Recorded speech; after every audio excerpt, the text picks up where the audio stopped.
Short nap, great lunch, cup of coffee. I lied. I said I wasn't going to do a stream tonight. What here I be? I thought about doing Enshrouded, but then I was like, you know what? I had so much fun base building this afternoon. Just testing stuff out over here. And I kind of want to I want to do some more, and I want to do some exploring tonight. So I'm gonna do an extra No Man's Sky session. I do gotta build myself railing, cause I'm horrible at falling off shit. But I do want to do right down here, at the very least. I want to do this a little bit more. I want to go a little bit more in here and just kind of check this out.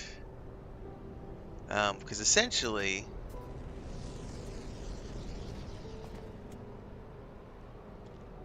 we'll do one more down in here.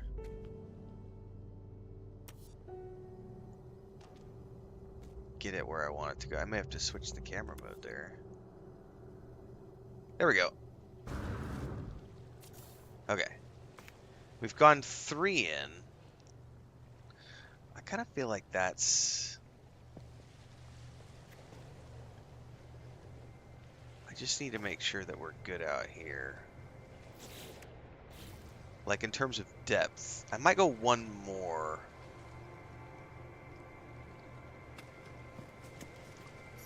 What happens if you do like, let me recharge this really quick. What if you put one of those prefabs in here? What does that do to the environment? Or can you even place a prefab? It doesn't look like it can. Well, I would have to hollow out around it, wouldn't I? Because it actually shows. Can I back out of here and get a better camera angle?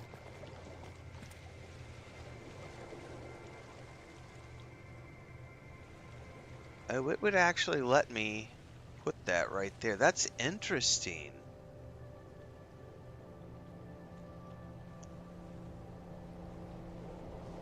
I'm having thoughts right now. Hang on.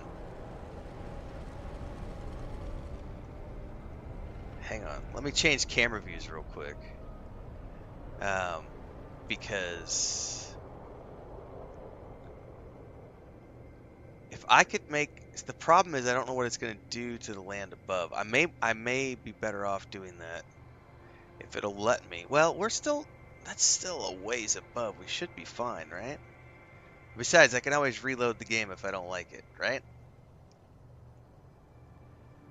I could put it in there a little bit. I wonder how I could manage to get it back there even further. I wonder if I did one more... I wonder if I did one more floor, if it would let me do it.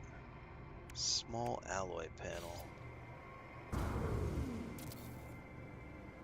Okay. Prefab. Yeah, I can get a little deeper now. I could totally get it a little deeper. I'm gonna do this. I'm gonna fucking do this. So I can probably deconstruct.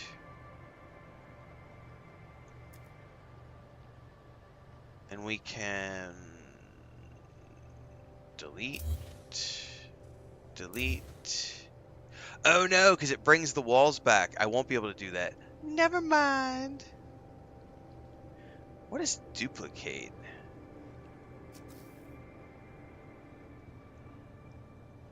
Oh, so you could just like, I'd never even noticed that button before. So you can just move something forward. Oh, that's cool. So you could just take the last one you did and not have to go back into the menu. That's nice. Well, I suppose you could do it that way too.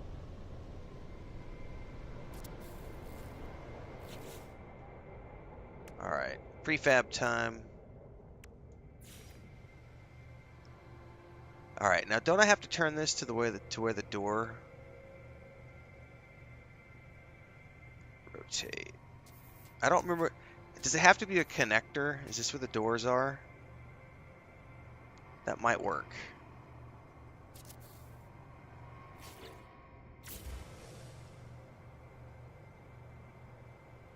Oh, oh, I'm happy with that. Hang on. I gotta put a door on here. Do I have a different door in the No. See, it's gonna have to be that door. Well, what about this? Could this work? I could totally put an alloy doorway here. Well, does it connect? Hang on.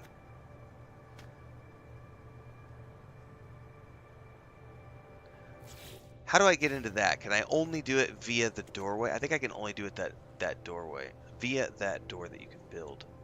This one. Because that one didn't snap.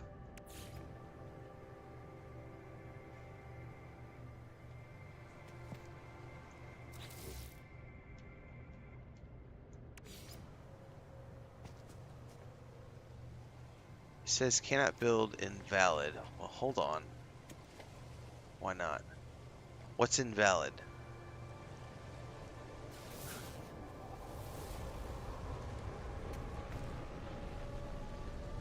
Oh, are those not the door? Is this not a door entry?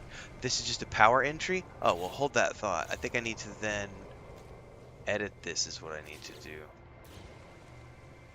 Rotate?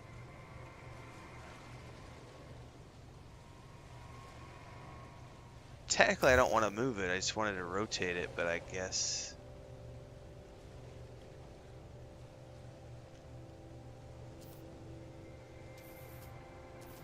Does the door have to be here?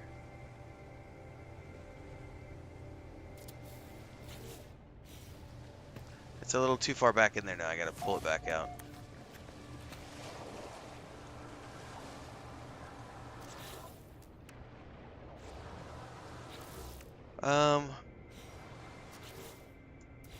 Edit place parts. Nah, I don't want you that far forward. May have to pull this into the other camera to get this right again.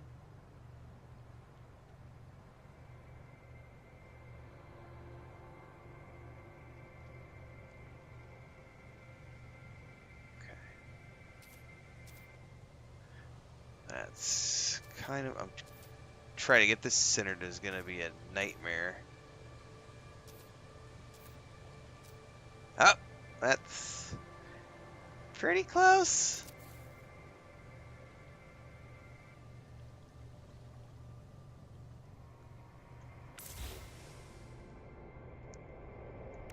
There we go. So the door had to be on. I thought it had to be on that electrical thing, but that's how I provide power to it. So this will be fun. How do I get power to this thing? That's a later problem. Okay, very cool. It's kind of sunk here in the rock. It looks pretty good. I'm pretty happy with that. At the very least, I've got a little storeroom down here. You know, we need power to it. No doubt about that. But, oh, I like that a lot. Even if I got rid of the stairs and just put like a railing here, just like a little balcony railing, and cut everything else off, this would be really cool. Like have a little landing here.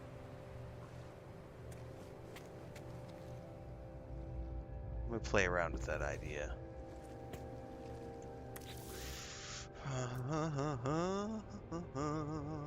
What am I looking for?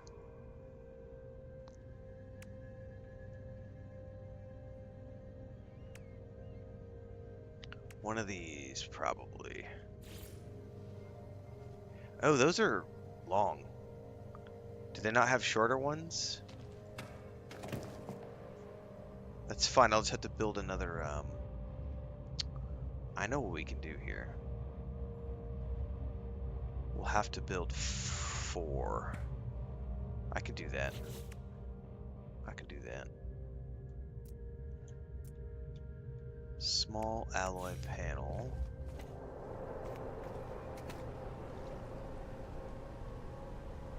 One here. One here.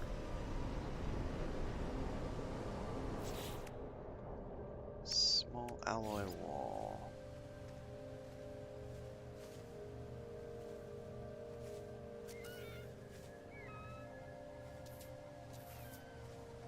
Oh, that was the wrong axis. Oops. Also the wrong axis. Damn it.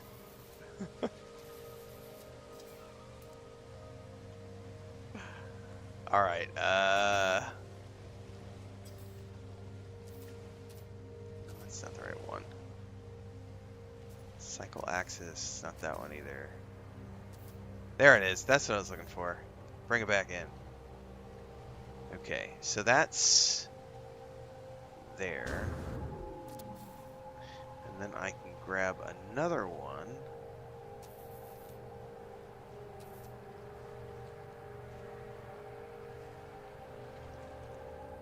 Ah!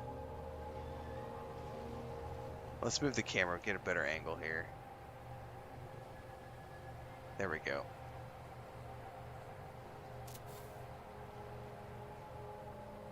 Okay. Now it doesn't appear that I could put one right where I'm standing though, if I wanted to cut this off. But at the very least, we're gonna come over here.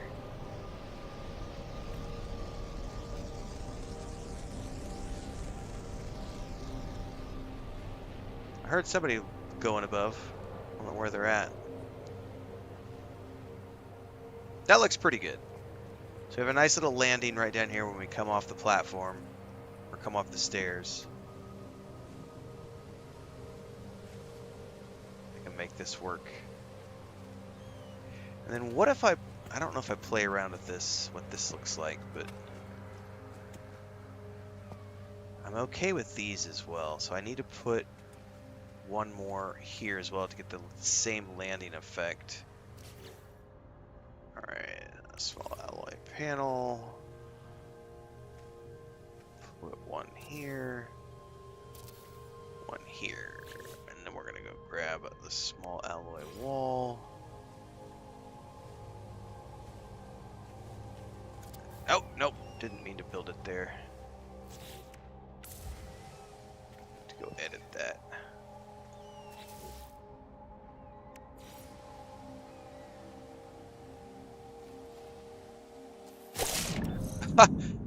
I jumped off. That's awesome. I told you guys I need railings. I misclicked and fell. Oh, that's brilliant. I was just reading Twitch chat.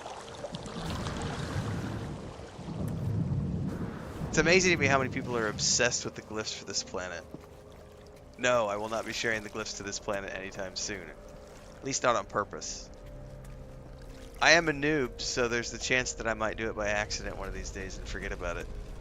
So maybe you tune in live and wait for that to happen. But otherwise, no, I have no plans of sharing the glyphs to this place anytime soon.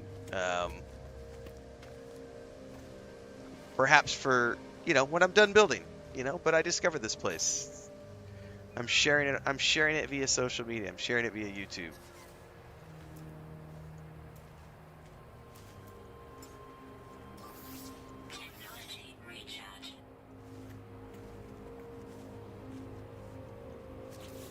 All right. Let's build this. Get the camera, and I gotta go over here and get the that thing he built earlier. Edit place parts. That's what I was looking for. I had to remember where to get to that easily.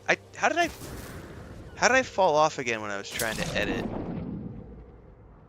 God, we're Noob City tonight.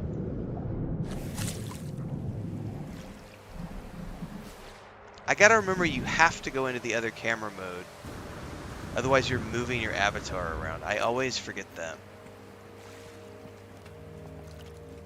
This is only my second time doing base building, so... This is why I have to get railing built for all this, otherwise I'm gonna be falling off constantly. I have no desire to meet people. Thank you very much. When I want to do multiplayer, I go to the anomaly and we do, if we could do group stuff that way. I'm here to build my own stuff for now, and at one point in time, when I'm done, we'll open it up and have guests. Delete. Small alloy wall. Let's get this snapped properly here. I'm gonna have to rotate this. Okay.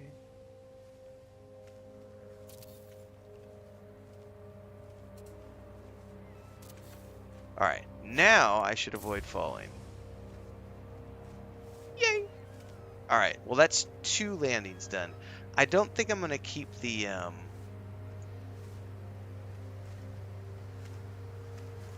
I don't think I'm gonna keep the rest of it all the way down to the bottom like the way it is. I think we're gonna figure something else out for that.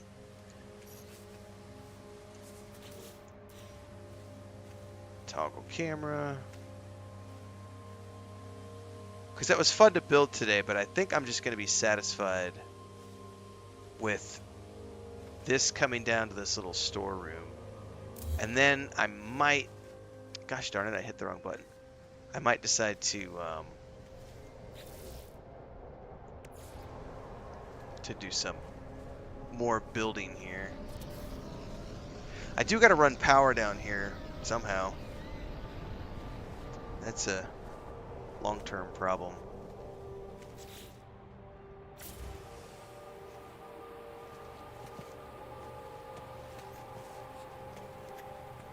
I can leave the stairs for now. I still have the problem of what do I put right here? Because there's this tiny little gap. I'll have to put like decorations or something there so that I don't fall off. Something with colliders. I don't know that I have anything yet. Short ally. Oh, is this the half thing? Never mind. I just figured that out. However, that's... Do I have a short other one?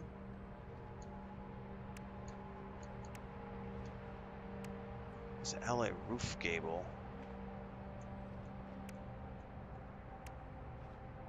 So I have a small alloy wall, but not a short alloy wall of the type A, it looks like. I only have a type B. I wonder if I missed buying one, or if they just didn't have one. Well... I don't think it matters. Oh, it matched up.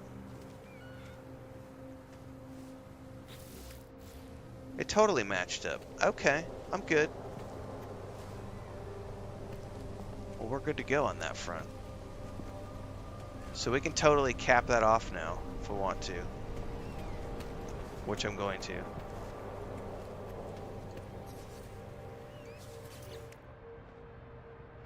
Edit placed parts, toggle camera. Start here and delete. Delete, delete, delete.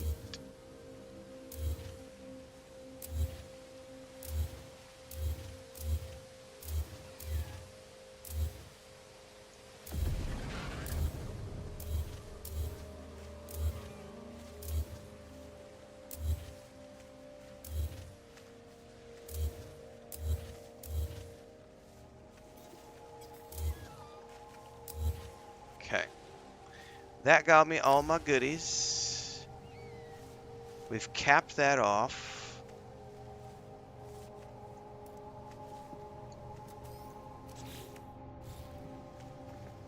We now have a nice little landing here. We have a little storage room. Now I gotta get power down here. Oh, and I gotta get a, what do you call it? Power cables down here. Lord of the Apes is getting trolled tonight? I don't think so. Not yet, anyway. Just people asking for glyph address. There's been a lot of comments on that video over the last, like, 24 hours of people wanting to know that. I didn't realize that was going to be a thing when I made that video. People obsessed with it. I bet there's 25, 30 comments on that video in the last day.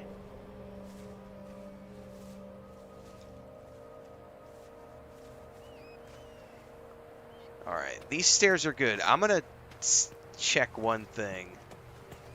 And I hope this doesn't screw up my...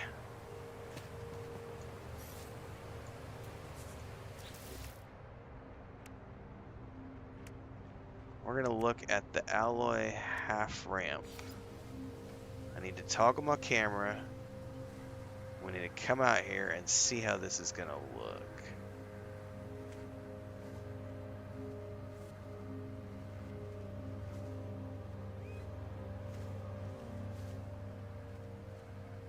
Oh, I can totally do that, Beavis. Now that you mention it, I totally can do that.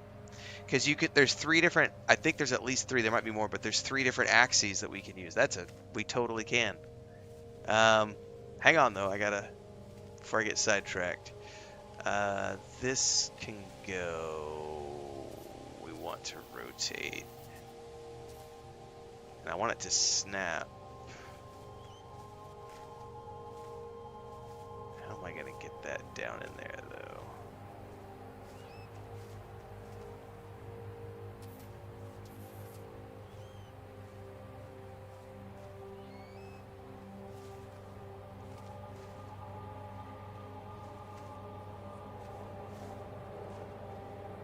I can't get it to snap where I want it to snap.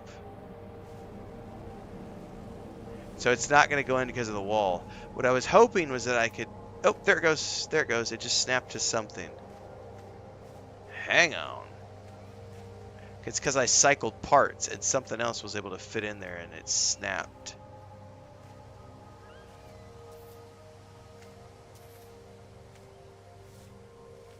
What I was hoping to do was build a second... I wonder if it's not going to snap because there's the top one coming down. I don't know why that would matter.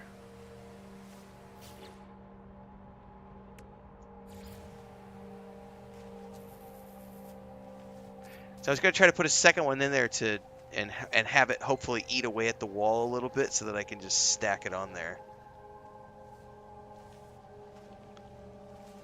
But it's not wanting to snap. Oh, see, yeah, you're saying I would have to turn off snapping to get it in there? You're probably right. That is free placement.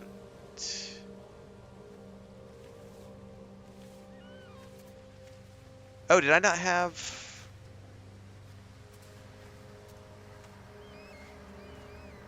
Did I not have snapping on?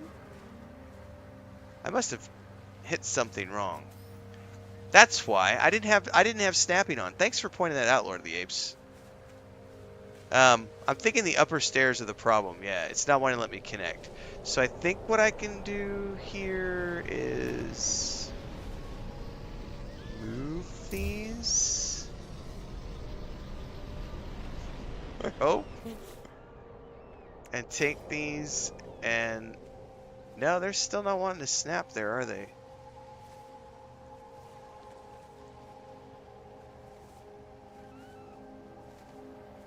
I cannot get those to do what I want them to do right here.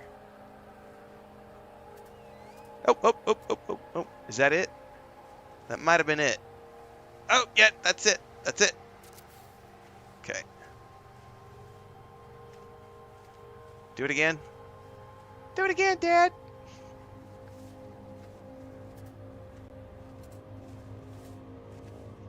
I might not be able to get it in. It sounds like a personal problem. I might not be able to get another one in there.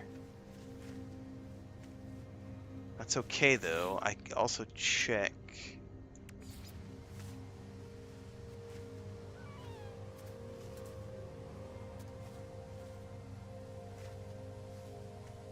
I could have that snap right there, which looks kind of funky, but what I could do is have this last little bit, if I snap it right there, I could have that be like a little landing with some like flowers and stuff on it, and just have that be like a natural ending point on the way down. I kind of like that idea. We're gonna have to get some flowers or something. Yeah, that totally is gonna work. That'll be like a little deco platform. Okay, all right, I made that work. Cool. Okay, now we need railing. I think I can make this work. Okay, now we're gonna have to, this is gonna be fun because I'm gonna have to do things that it's not gonna want me to do, so this is probably gonna have to be manual. Cycle the axes.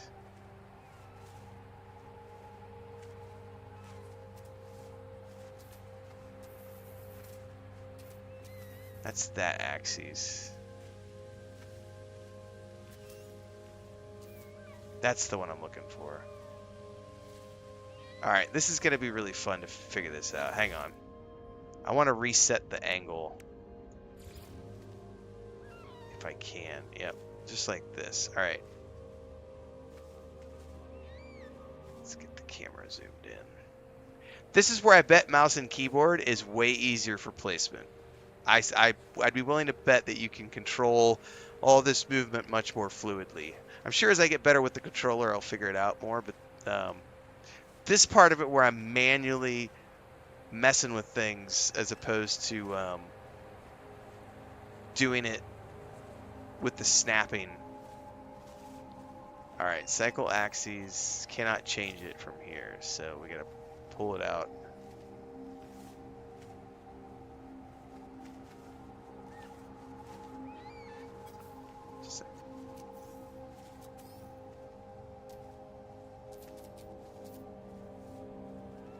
It's gonna be a pain in the ass to make work, isn't it?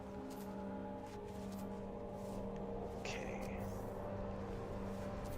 No, hang on. It's not the red one, it's the green one. Okay, there we go. This is fun! Right? I still don't quite have... Oh, come on now, the camera's gonna be all picky about me getting down in here. I can't quite tell if that's perfectly aligned or not. It looks like it's a little off. Well, on the camera, we're looking that way. Cycle axes. Nope, nope, nope.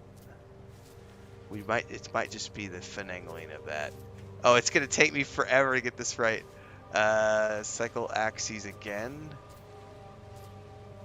No. Ooh, that might be close.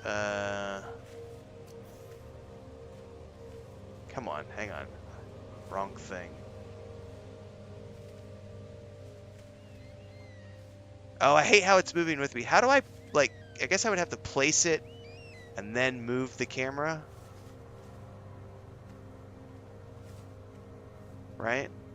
Place, move the camera, get a different angle on it,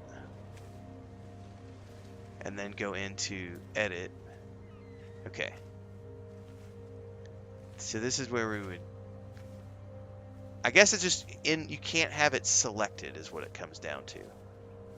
Okay, that kind of looks like we would be on the right path.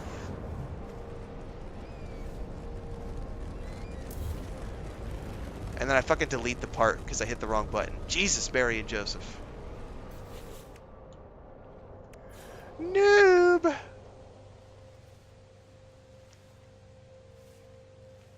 Well, we can still do it here. How do I know which rotation axis is which rotation axis? Is this the I haven't figured out the color coding, yo. I don't want to screw it all up. So okay, well that,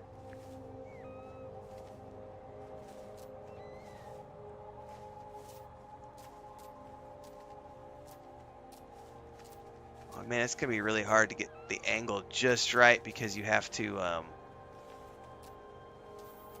don't know if it actually moves in stages or if it's based on your... Oh, that might work. It might be based on when you let off the button.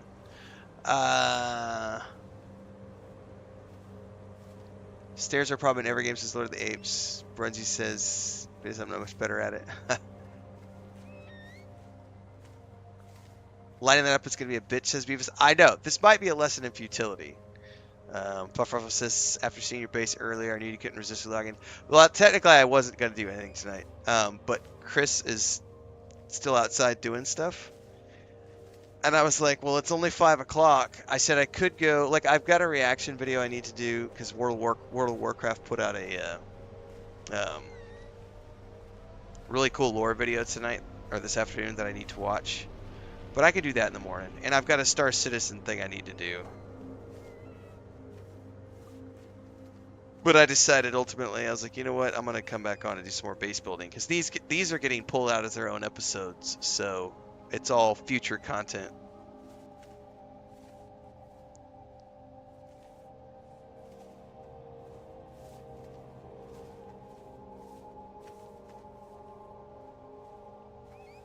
Let's see here.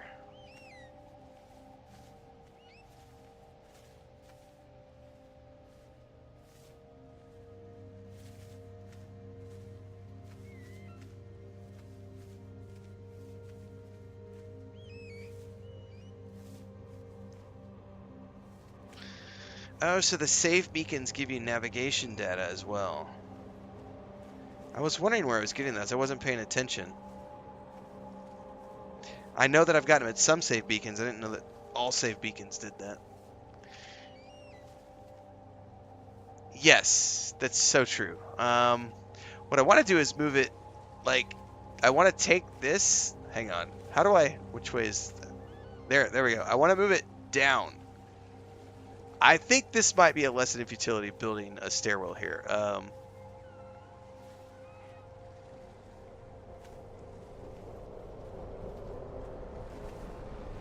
Because then I'm going to have to figure out how to bring this thing up. Right? I just don't know how I'm going to make that work.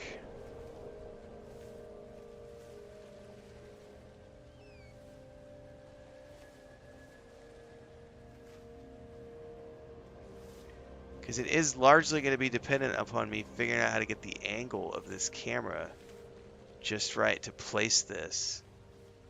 And then if I'm moving around here, this is what I don't like, is that it moves the piece with you. And I'm like, no, I want the piece to sit there and me be able to move around it. And I think that's when you have to manually go in here and say, hey, put the piece down for the moment. Like this, and then you have to come in and edit and move over and adjust it again, and it's just a big kind of pain in the booty to try to do this. God, I swear I clicked the right button and I'm done. We're done with that. That'll be something I try later. I think we've done enough for now. I'm gonna get frustrated by that, by trying to learn the controller. I saw today in some TikTok videos that some people have cloaks, but it looks like it's cloaks in place of jetpacks. Is that what I'm assuming? That they're just a back slot item that takes the place of a backpack? It's still a backpack, but it just has a cloak looking feel. I don't think I have any plants I can do. No, I do have a flora containment thing. What is this? Oh, I totally do have some plants I can place here. Can I scale these up? Oh, I totally can. Okay.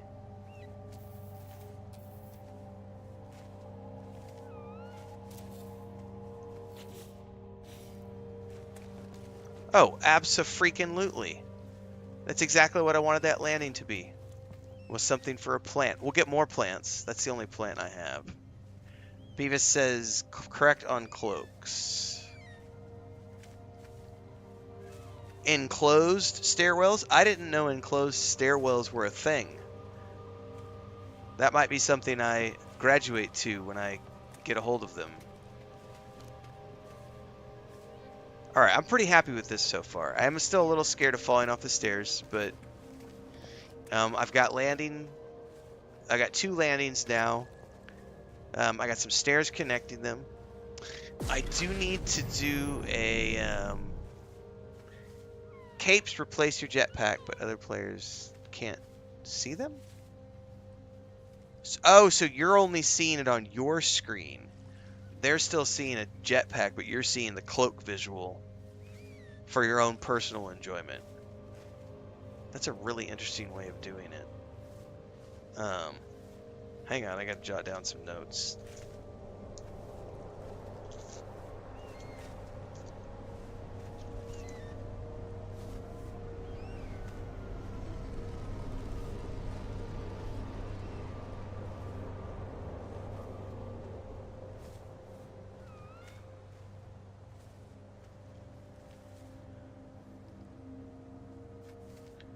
One, 2, 3, 4, 5, 6, 7, 8.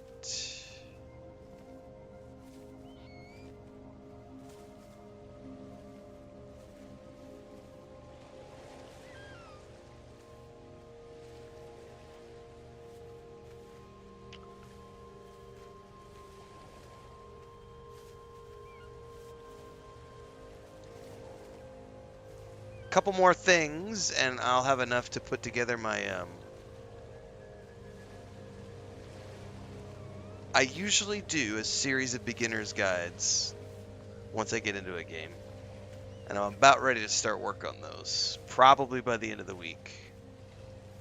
I still have I have so much to learn. I'm only 30 hours, 32 hours into this game, but I've got enough now. I've already produced a couple of little pieces, but I'll get to some actual guides this week. And then probably by the middle of the month, I'll do the Ultimate Beginner's Guide. Probably, if I had to guess.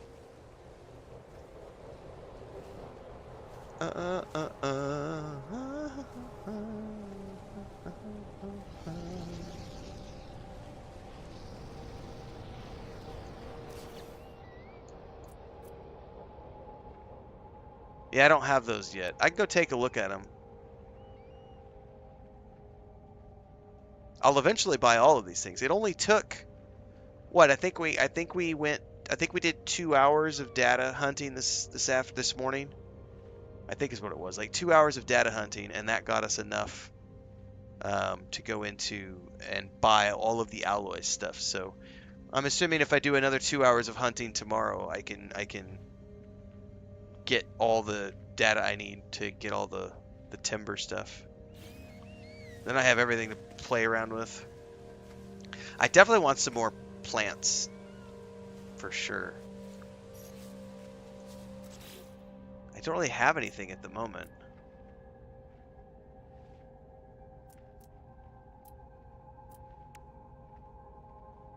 Could I put the cloaking unit right here? I should probably put it down here in the storage room. That'll keep it out of the way. And nobody will see it.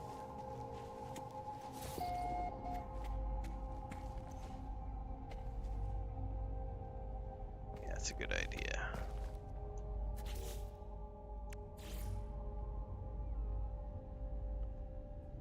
Put it right there in the middle, man. I need my gold.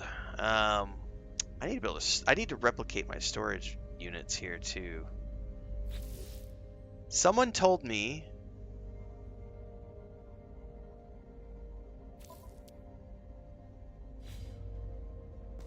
Well, it's all good. We'll sort this out. I need to go grab some gold.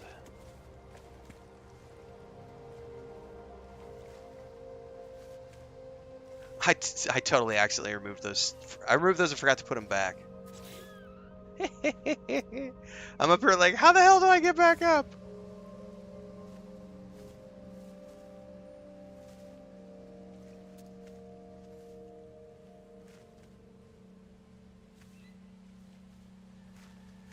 Oh, can I not? Hang on, did I grab the wrong ones? I did.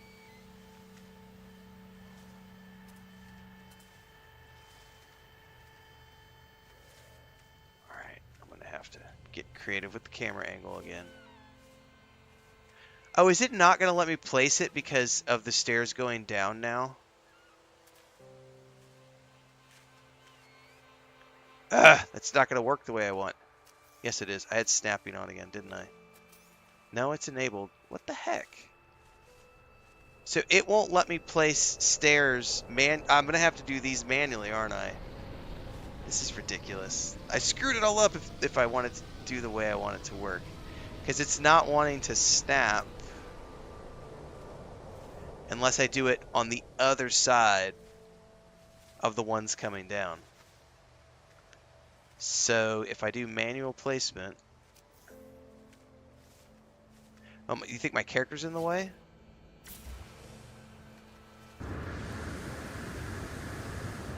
Someone said they think my character's in the way. Someone else said up or down, not both. So I'll probably have to do manual placement to fix this screw up. Alright, toggle camera.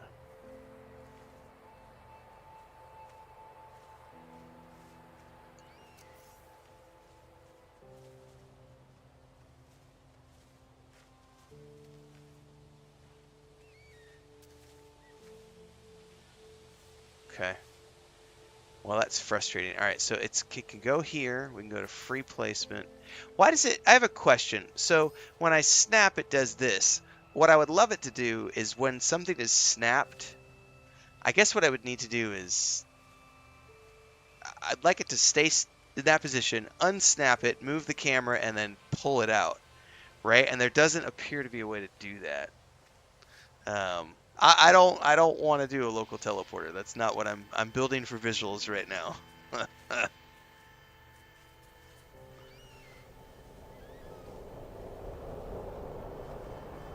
All right, let's figure this out.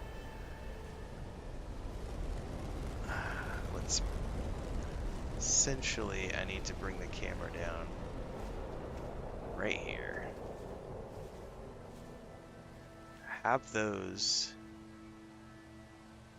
and then bring them out. But if I untoggle, it immediately does this right here, which is really frustrating. I guess I can just manually do it like this.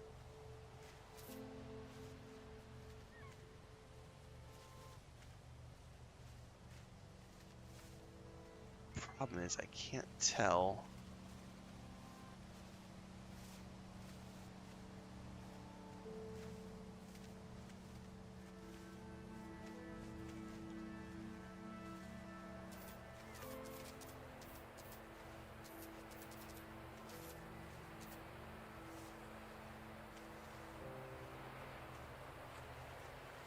I feel like I'm still too far in the wall with this.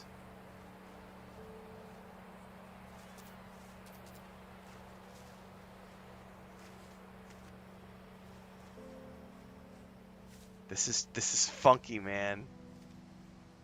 And I'm missing the top by a little bit. So can I scale this up? Part cannot be resized. So it's weird when it doesn't snap because it's not getting me the perfect position. It's like it feels like it does something when it snaps.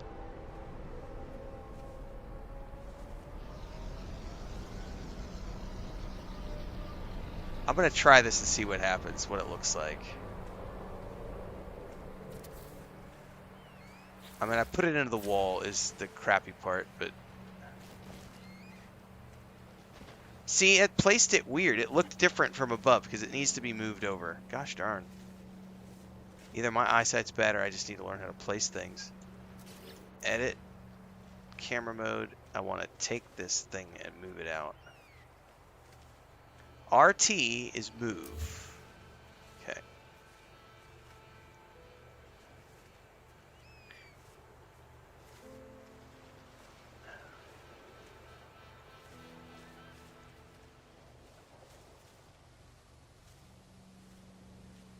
How can I get it where I want it?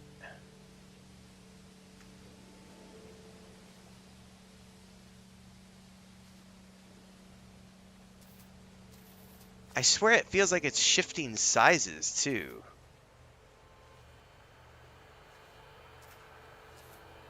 Yeah, I know it's just a matter of like figuring out the mechanics of the goddamn. I would kill for a zoom button. Like to be able to like just move in and out. But instead you have to move it all around, and I'm not very good at this.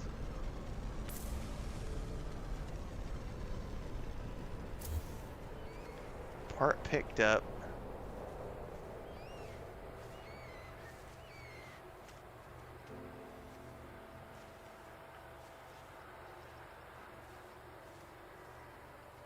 Because like it totally needs to come up, if that makes sense. That's the thing, the perspective is driving me nuts right now. Like I said, this may be a lesson in futility for the stream, because what I don't want to do is have people sit here and suffer through me learning. Because we can always go run quests or something. Because this honestly is like, how the hell do I get it where I want it?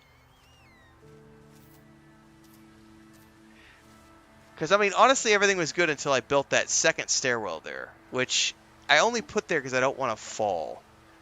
And I don't have to have it there. I could manually place the other one since it's underneath and there's a little bit more room to play with things. But I don't know what that's going to do either. But honestly, I feel like it would be better to have this one snapped than the other one.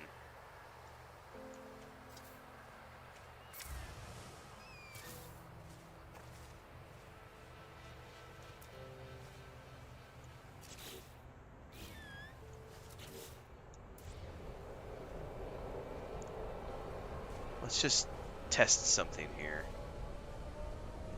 I want to move that part. Just, like, probably just get rid of it, actually. For now. Just so that I can get this to snap. Move. See, now how do I,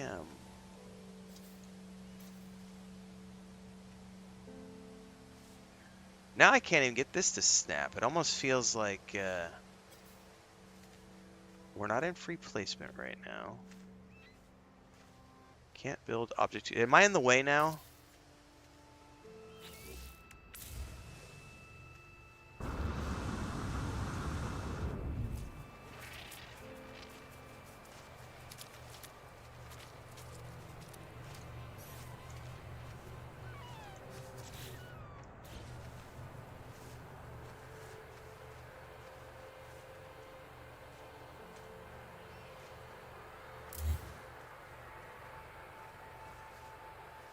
It's all good.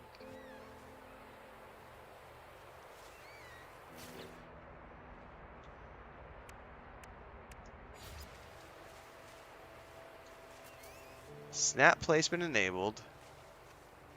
Dude, this was totally working before, and I want to know what happened that made it not... There we go. Hang on. Hang on! There we go. That's what I want. I want that piece right there to snap. Now, this part I have to finagle with, and this is the part I'll need to do something manually with, because trying to get this to fit in here was a lesson in futility, but I feel like I can fit this in here better than the one up top. It's just that it wasn't wanting to snap the way I wanted. Now this doesn't have to be perfect because we are hidden underneath the we're underneath the stairwell, so I can hide this a little bit. If I can just get it like this, just a little bit more down though.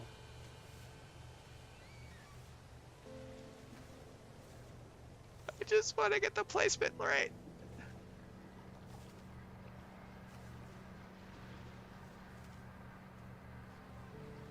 Is that going to work, or is it going to poke out at the top?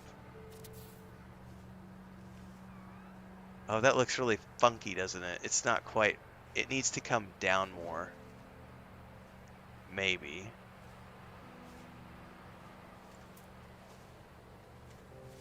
Yeah, it definitely needs to come down more. Move it! I feel like I'm getting blocked by that stupid piece up there. OSHA violations for sure.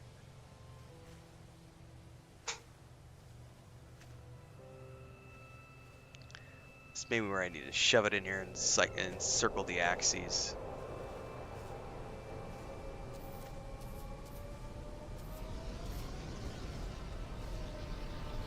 Alright, I'm giving up on that one. I'm not going to get the placement that I want, and I'm struggle busing, so let's go do something else.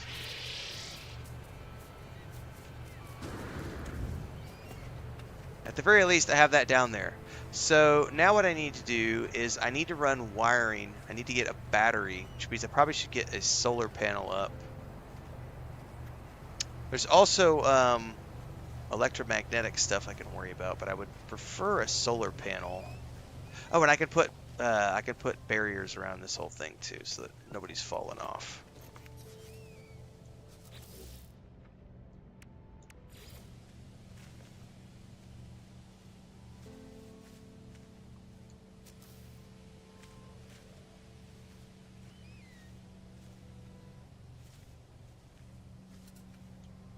Get up on top.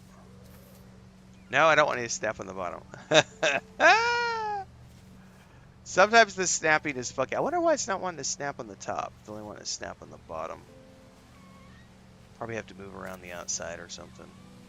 There we go. I did have to get up here.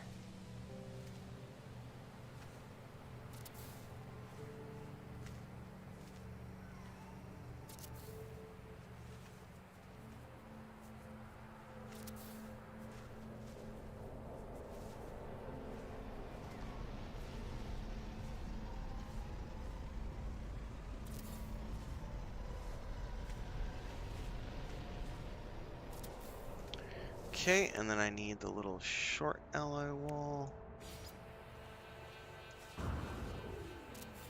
Boom. Okay, so that gives me this platform section done.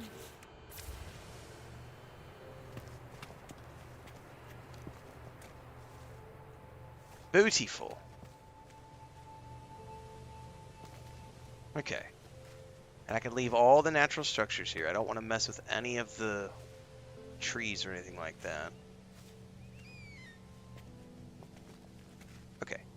Now what I want to do is, because I can hide all the wiring, I want to put probably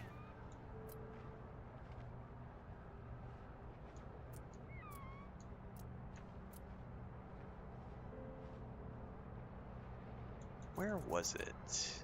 Aha! Right here.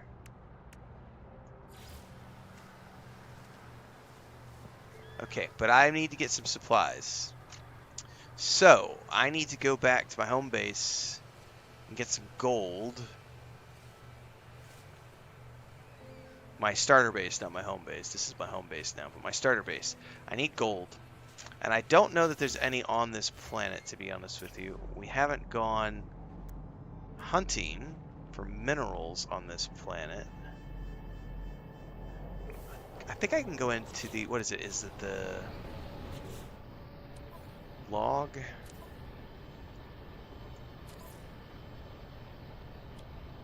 No, what would that be?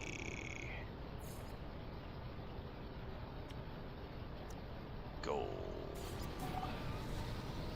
Okay, we've got some gold on the planet.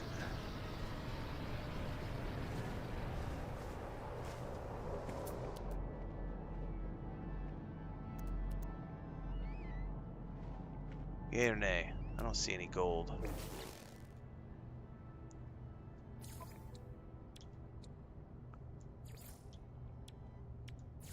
Hang on, I clicked the wrong one.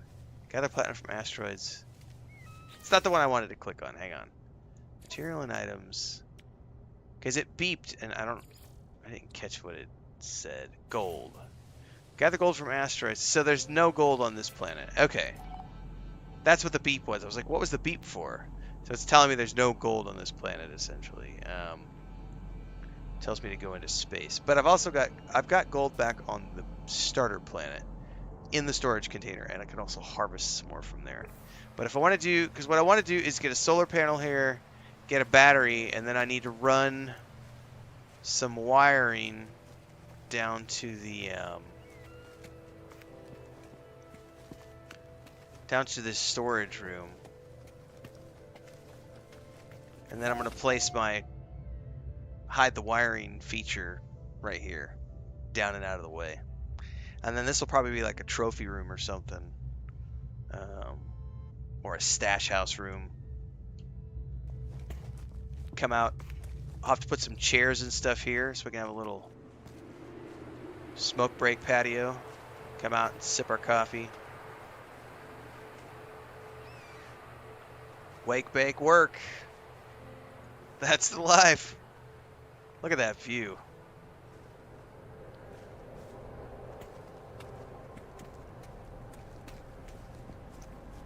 All right, I'm on a mission now to also find more plant decorations. It's gonna be a must-have.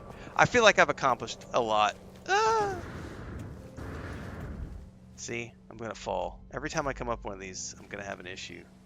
I'll figure it out long term. I'll fill in all the gaps, get some sort of railing figured out. Even if it's just like placing plants down the edge or something. All right, let's go focus on getting some gold.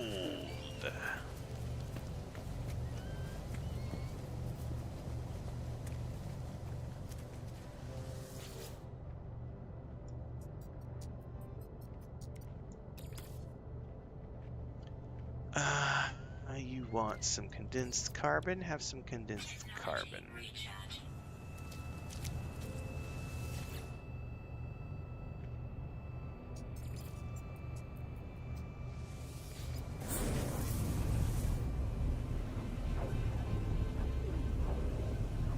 And once I get some gold, I think we're gonna go do some quests tonight.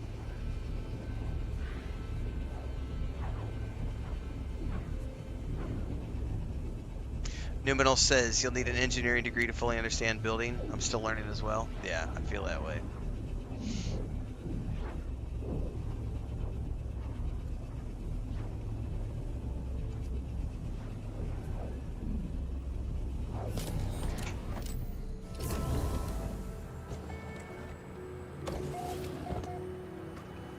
Let's grab the gold out of here.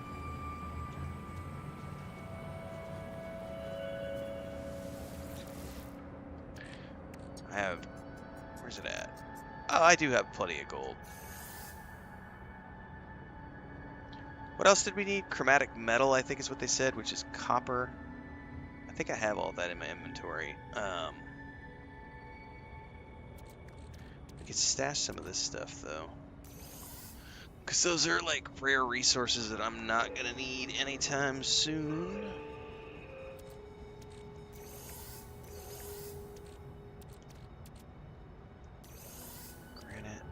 Crystal sulfide.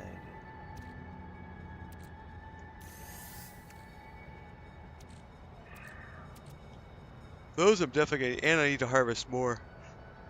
Star bulb. We'll stash that. We'll stash the sweet root, the pulpy roots. Anything else? What is this? Oh, I'm holding on to that. That's my oxygen. Navigation data. One of these days I'll do something with those navigation datas. Oh, I've got a geode I can tap into. Alright, we're good. Guess I can stash that. I don't need any iron batteries at the moment, I don't think.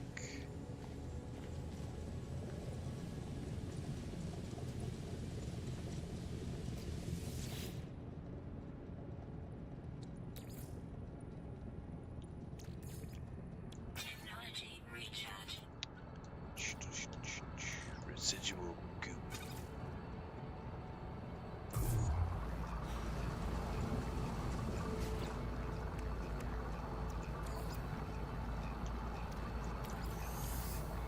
Okay, let's put some.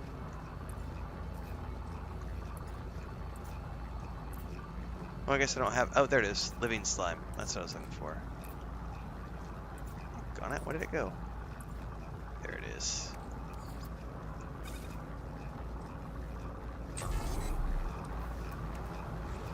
Alright, those are both working away. Gonna run back real quick.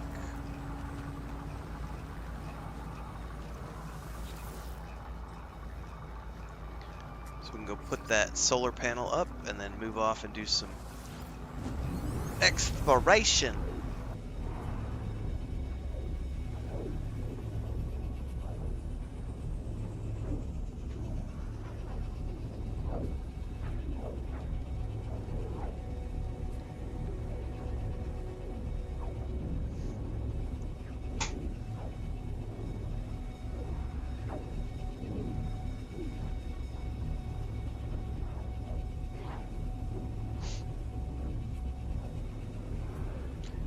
This is a long Stargate tunnel. Someone's been totally uploading the Stargate movie to TikTok. They'll get banned eventually, but I've totally been watching the clips. I'm like, yeah, this is such a good movie. I've seen that movie so many times. Too many times. I like Stargate. One of these days I'll have time to go rewatch the, holy crap, that looks like it just spawned when we came back. That was not there before. That's interesting. It looks really cool though. It's like we've been here now for a little bit and it's regenerating around the platform a little bit. That's cool. I can dig it. Alright. I need to make a metal plating.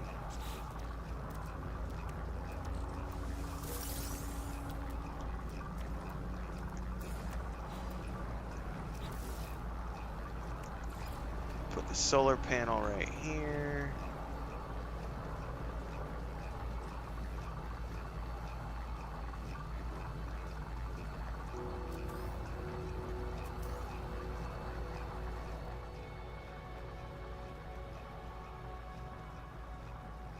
That looks pretty good right there.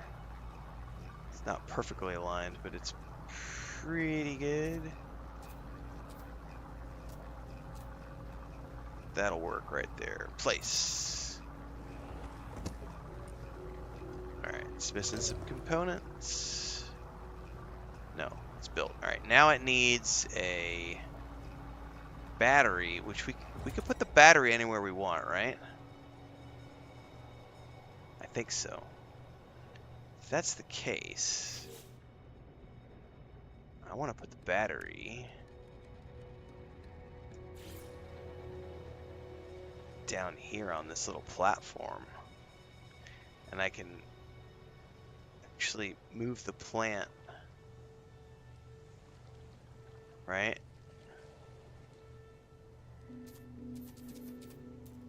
I could totally put this here and move the plant out of the way. Because that plant was scalable. Toggle build. Delete. Battery.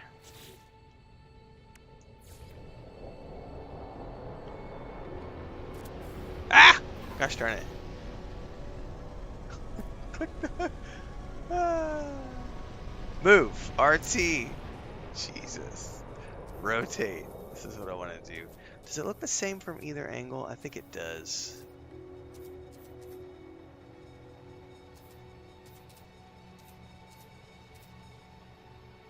That looks kind of good. Let's...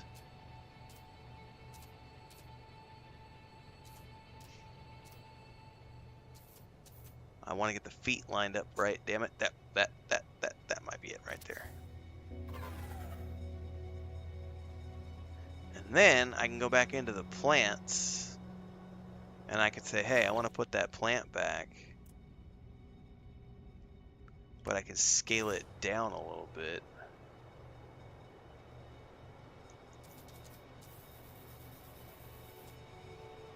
Maybe put a couple of them here, you know.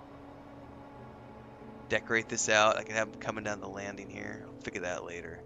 Yeah, this could totally work. Oh, it's snapping very oddly to that side.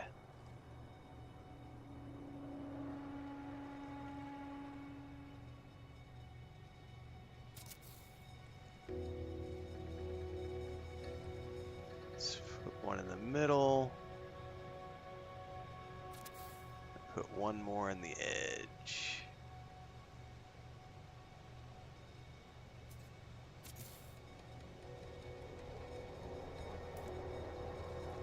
I could dig it. All right, now I need some wiring.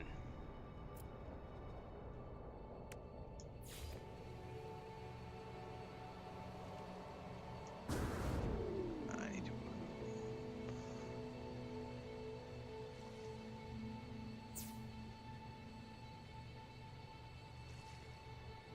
okay. How to get it down here? Can I run it directly through? Looks like I can. And then I can connect. Does it matter where I connect this to if I'm hiding the wires?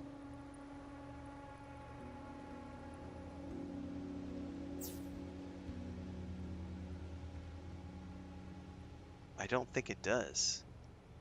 So then I can toggle wiring? What does that mean? Visible or invisible? I don't want to accidentally toggle it all off by accident, so let's back out of that. So obviously it doesn't have any juice right now because it's not daytime. It's okay. Don't I have to build one of these? Oh no, see, that I'm going to have to get rid of. I don't know how a tree got down in here. That's not good. I'll have to figure this out. A tree down here. I wonder if that's what's coming up top that we're seeing. That's interesting. I'm learning about building. Now we'll see what that did up top because I have no idea. I want to put the electrical cloak. Oh, I need metal plating. One metal plating.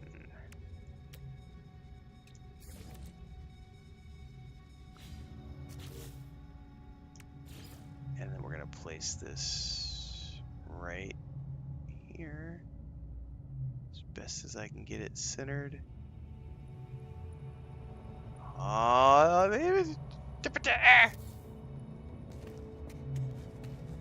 it's not perfect, but it's close.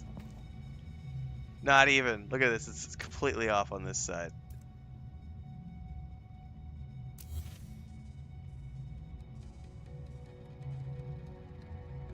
Did it just snap? It felt like it snapped. It did not snap, but it felt like it could. Yeah, it totally can snap. There we go. Huh. So the snapping is finicky. Sometimes it works good, sometimes it doesn't. Okay. Now that should be hiding, all the wiring.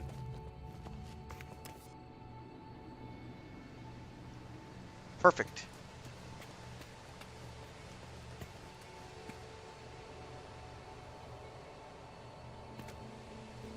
That one's not placed properly. We're going to have to move that. Build mode. You! Go away. I didn't think about the top edging. You, move. Put you right here. And you... move you over just a little bit.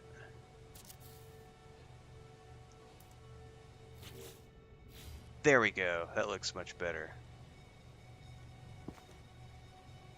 Okay. I'm done. Let's go do some adventuring. Ah! I'm gonna fall through that fucking gap every time. Oh,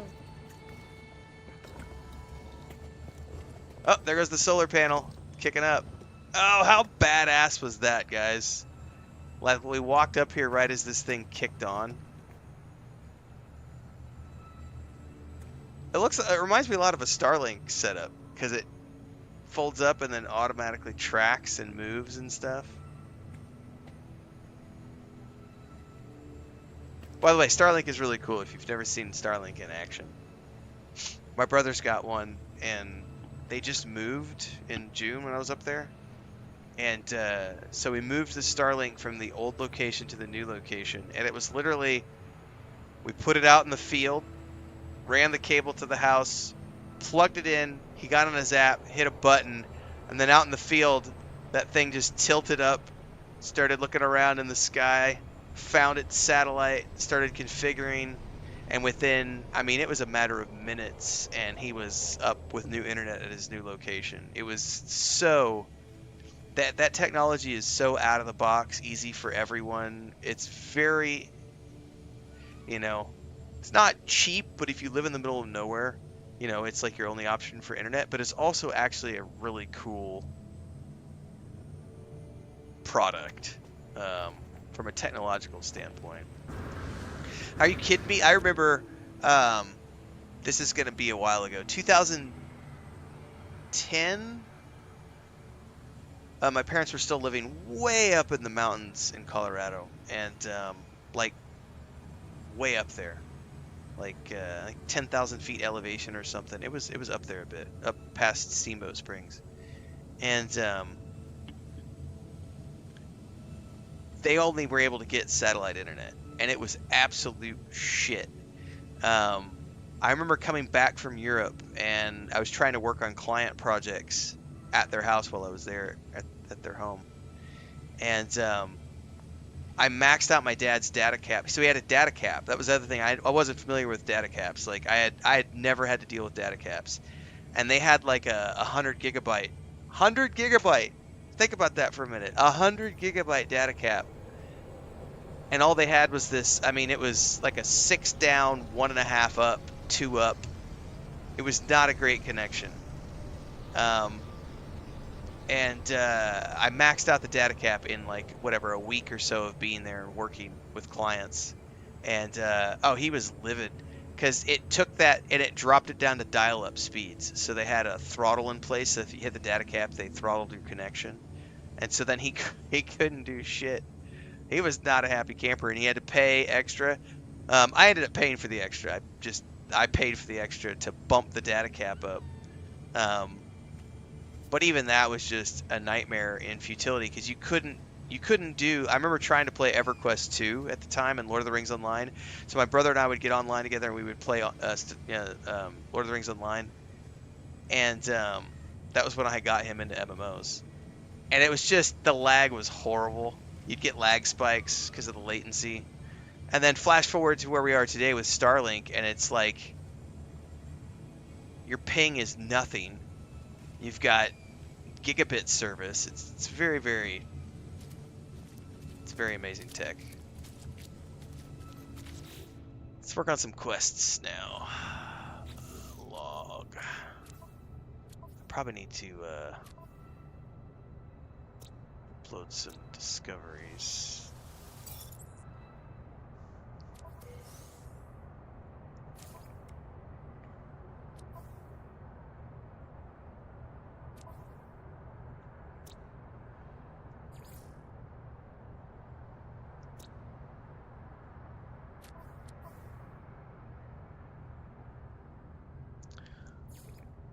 Cadmium. Let's keep working on the Artemis quest a little bit. The Atlas path was fun, but holy crap, like we need to do. I mean, I suppose I could do this, but I need to prep and make a whole bunch of warp fuel because we were burning up so much fuel. I don't know which one of these I want to work on. What else do I have down here? Let me just check. You know what? Actually, we're not going to do any of these. We're going to go continue working on Dreams of the Deep because I want more water stuff. I need to build a high power sonar.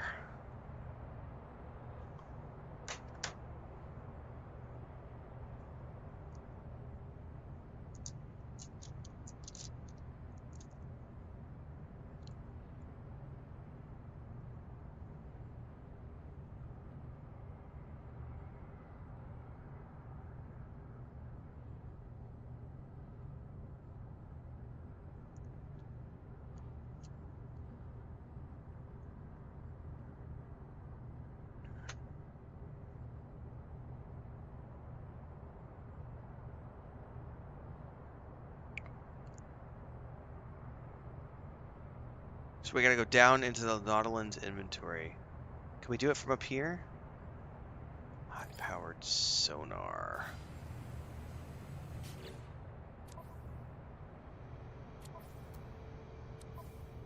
Can you choose exit? Okay, let me get that. All right. So I have to get down in range of it. I probably just need to go down there. I don't know what I need. We're about to go find out.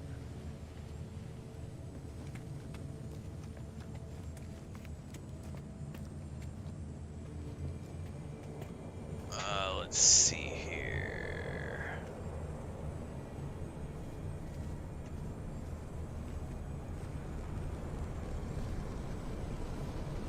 You just made me pop over. I realized my YouTube stuff wasn't coming over.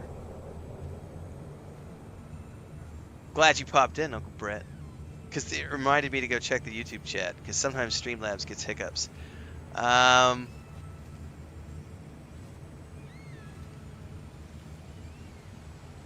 Let me go through the messages here real quick.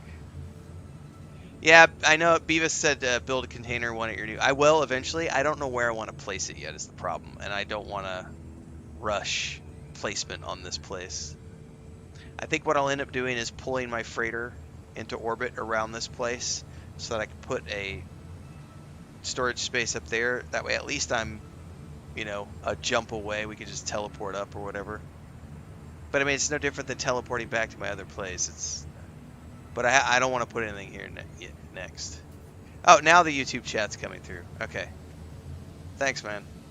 Yeah, I don't know what it is. It's like sometimes there's backwoods internet probably, but sometimes there's little hiccups between YouTube and Streamlabs, and Twitch chat always comes through, but for some reason the YouTube chat gets bugged sometimes. Dun, dun, dun, dun. One Numenal says, haven't watched Stargate yet. I'm a big fan of Star Trek. The Stargate film from the 90s was really fun with Kurt Russell and James Spader. I love that movie. I mean, I think it's a fun, like, 90s sci-fi flick. The show, I think the first, like, 5 to 7 seasons, really 7 seasons, because once Richard Dean Anderson decided to retire from acting and move away, it was still a fun show, but it wasn't as good as it used to be, because that's when they brought the Farscape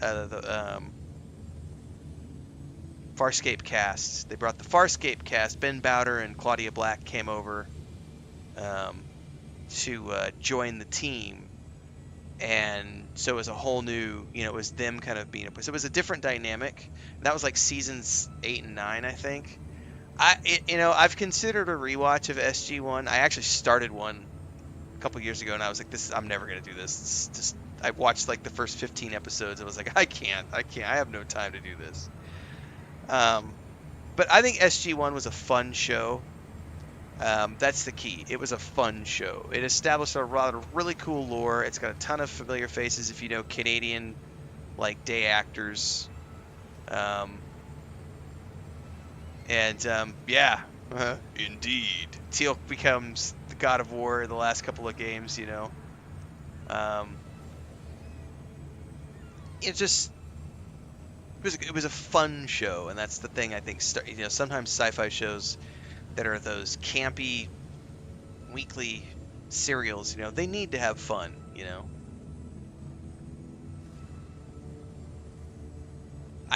Lord of the Apes says you can put solar panels anywhere you want. They don't actually need to see the sky.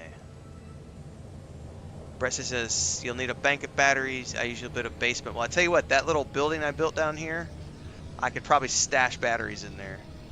Around the edge, probably.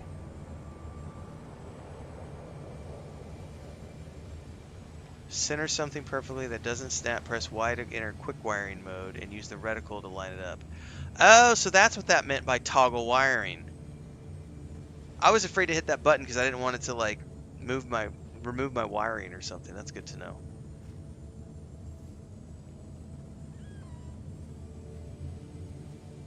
Streamlabs does that to everyone with YouTube chat, says Brett. Oh, okay.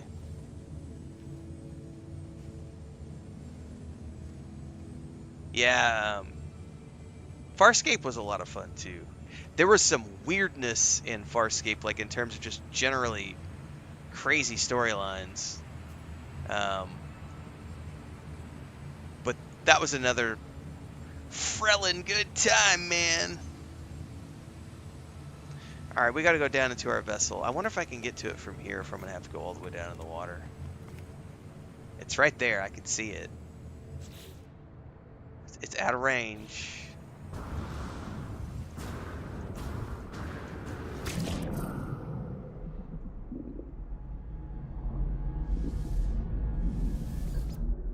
Probably don't have the parts I need.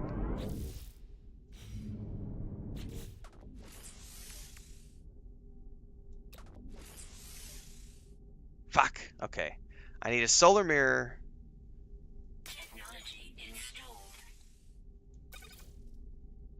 Alright. Is that tracked now? I always forget how to track this.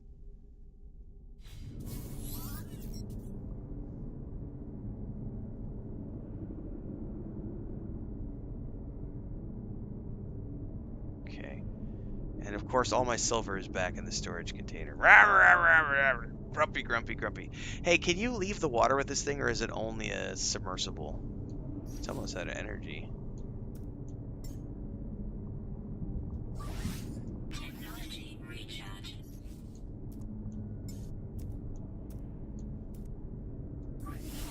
Oh, I need fuel for that. Yeah, it's a cool interior for sure. What do I need to make the fuel for this thing? Hydrothermal fuel cell.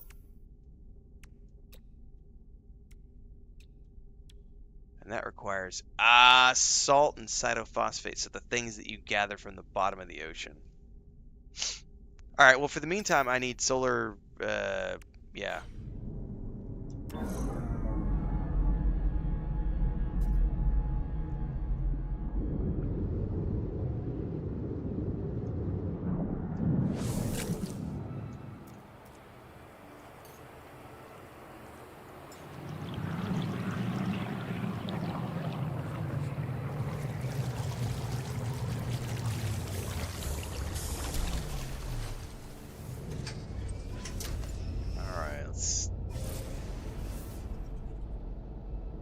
While I'm here, let's go up to the space station really quick to take the portal from the space station. Because I just want to take a peek if there's any ships that are there that I might be able to buy. I should have got that black one I saw earlier today. I didn't really think about it in my brain when I was looking about the fact that they come in and they go out, they come in and they go out. So I was like, I'm going to go over here and sell and stuff, and then it was gone by the time I was finished selling.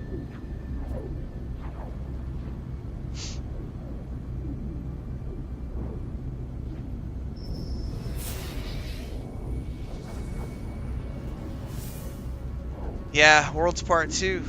I don't know. I haven't looked at anything. I know some people have put some like teaser rumor videos. I try to stay away from those if I can. Did I just run out of pulse? I did.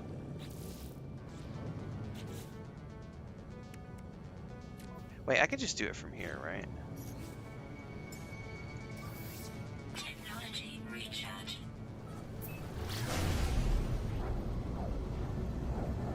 We just wrapped up building, Jason. Did it. The first hour of the stream was me struggle busing with some stairs. No, it was like 20 minutes, maybe 15, 20 minutes of me struggle busing with trying to get some placement of stairs the way I wanted. But otherwise, we made some pretty good progress on the base today.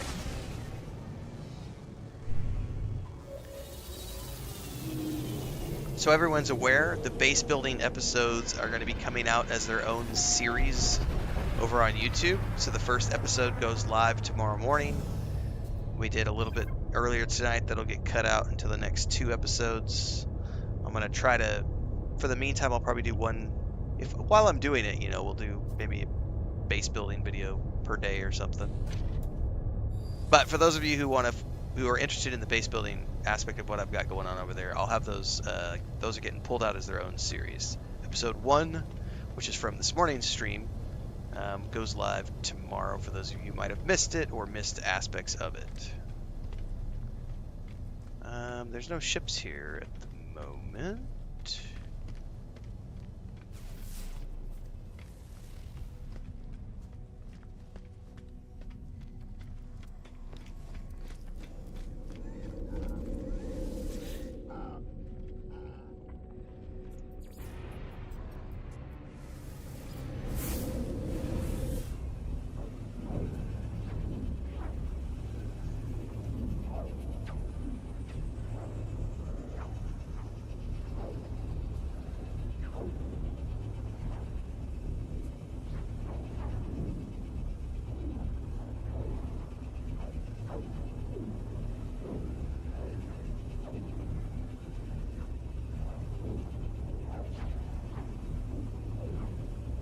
I wish they'd hurry up and announce a launch date for Tales of the Shire. I'm really looking forward to playing that. I know it's not going to be,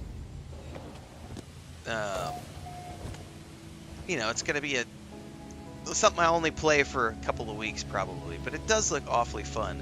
And from what I understand, it's every platform. It's Nintendo Switch, PlayStation, Xbox, PC, and mobile.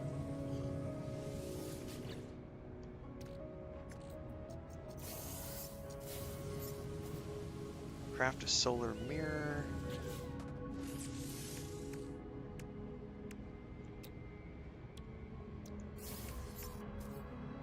We need crystal sulfide. I think I have some in the storage unit.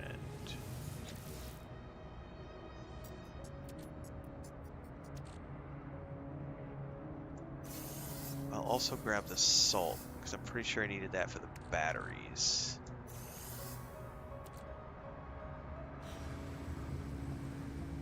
Hold up, before I do this, I need to make sure that I've got the stuff to make the batteries, and then we can go back. That's not the starship, though. It's... what the heck was the name of that stuff? Yeah, it's salt, cytophosphate, carbon. Okay, so I definitely have what I need to put more fuel in the ship, too. Okay, actually, while I'm here, don't let me forget to do this.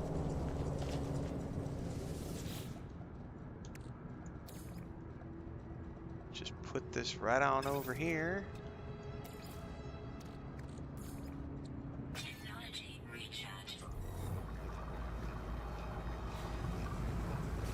And I gotta put this one here too.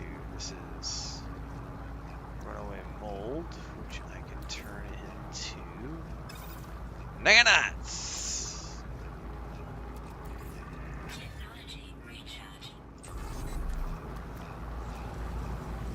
Alright. So back to my Nautilin. Oops. I don't need that. What am I doing? Click at that instead of my portal.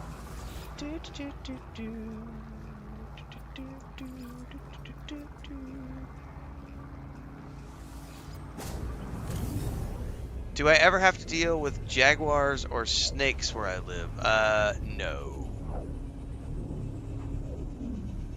Jaguars are more... depends on where you go. More towards... like, especially if you go, like, out towards Palenque. There's definitely jaguars around Palenque. And down by Misalha. There's a town, I can't remember the name of it. It's where you cross over to Guatemala to go see the Tikal, where they filmed Yavin 4 for Star Wars. It's a big Mayan ruin in Guatemala. They have a lot of, just all that whole area along the river on either side, on the Mexican side of the river and on the Guatemalan side of the river. That's all what they call selva, which is jungle, essentially. There's tons of jaguars in there. The Mayan population, actually, the way they do it, they have their own, it's essentially reserves like what they do in North America as well. But the Mayan communities have reserves, and there are many Mayan ruins in those reserves. And if you go visit those Mayan ruins, you can't drive in. You actually have to leave your cars at the border, and then you have to take their local you take their transport, the tribe's transport. You take that in, or you just walk. It depends on how big the reserves are. But it's all managed by them, so it's the government has no affiliation with that at all. So in those areas in particular, it's all protected wildlife. Like, they don't mess with the wild nature at all. They might, keep the jungle from burying the ruins, because that for them is it's money. It's an income source by keeping the ruins open so that tourism can come in. But everything outside of that, like all the jungles surrounded, are basically just giant wildlife reserves. There are lots of jaguars and snakes and spiders and all kinds of fun stuff.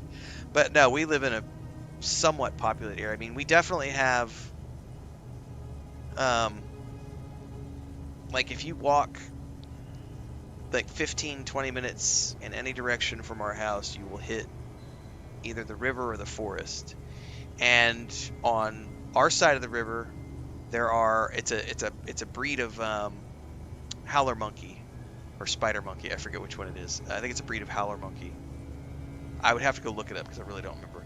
But there are groups of monkeys, and they even come into town during, I forget when it's fall or spring.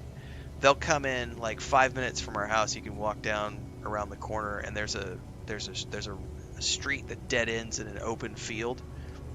And there's a bunch of trees that line it and connect to another chunk of trees, which connects to another chunk of trees, which connects to the river, and all the trees along the river. And so they'll migrate through the trees hunting fruit. And it's a group of like 20, 25 monkeys. And there's multiple groups around. And then you'll hear them every single morning you wake up, and you can hear them at like 5 o'clock in the morning. Sometimes they're far away, sometimes they're close.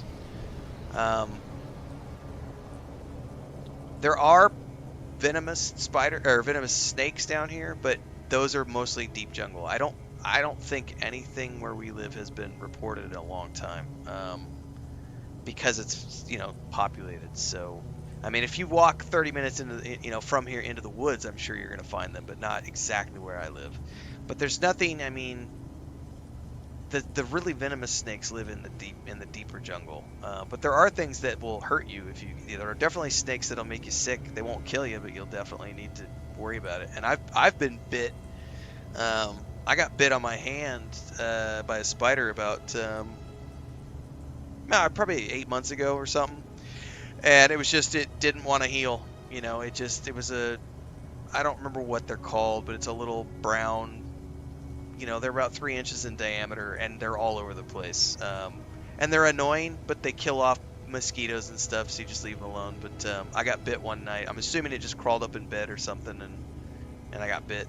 And it was like, after about a week, I was like, this isn't, went to the doctor. They gave me some cream. 3 days later, I was fine. There's no scorpions, not that are going to kill you anyway. There's a lot of tarantulas. A lot of tarantulas. They like to come out in the springtime, or when it's hot.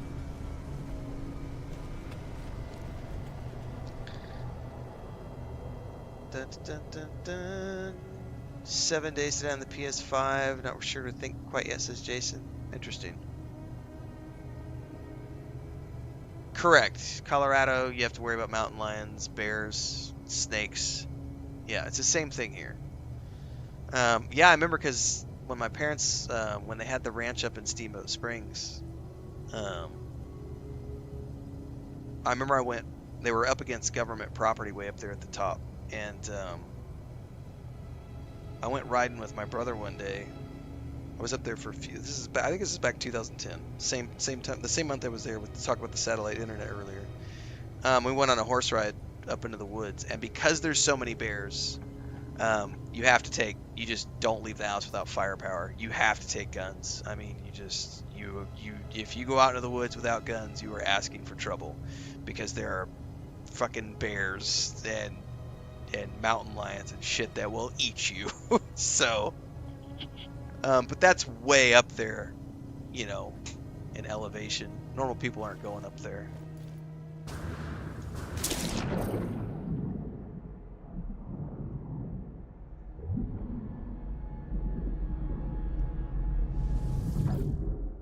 The coolest thing is down around here is in Palenque. There's it's like a eco reserve. They have a badass restaurant there. But it's just on the edge of the ruins, so it's like right by the gate to get into the ruins of Palenque. And they have these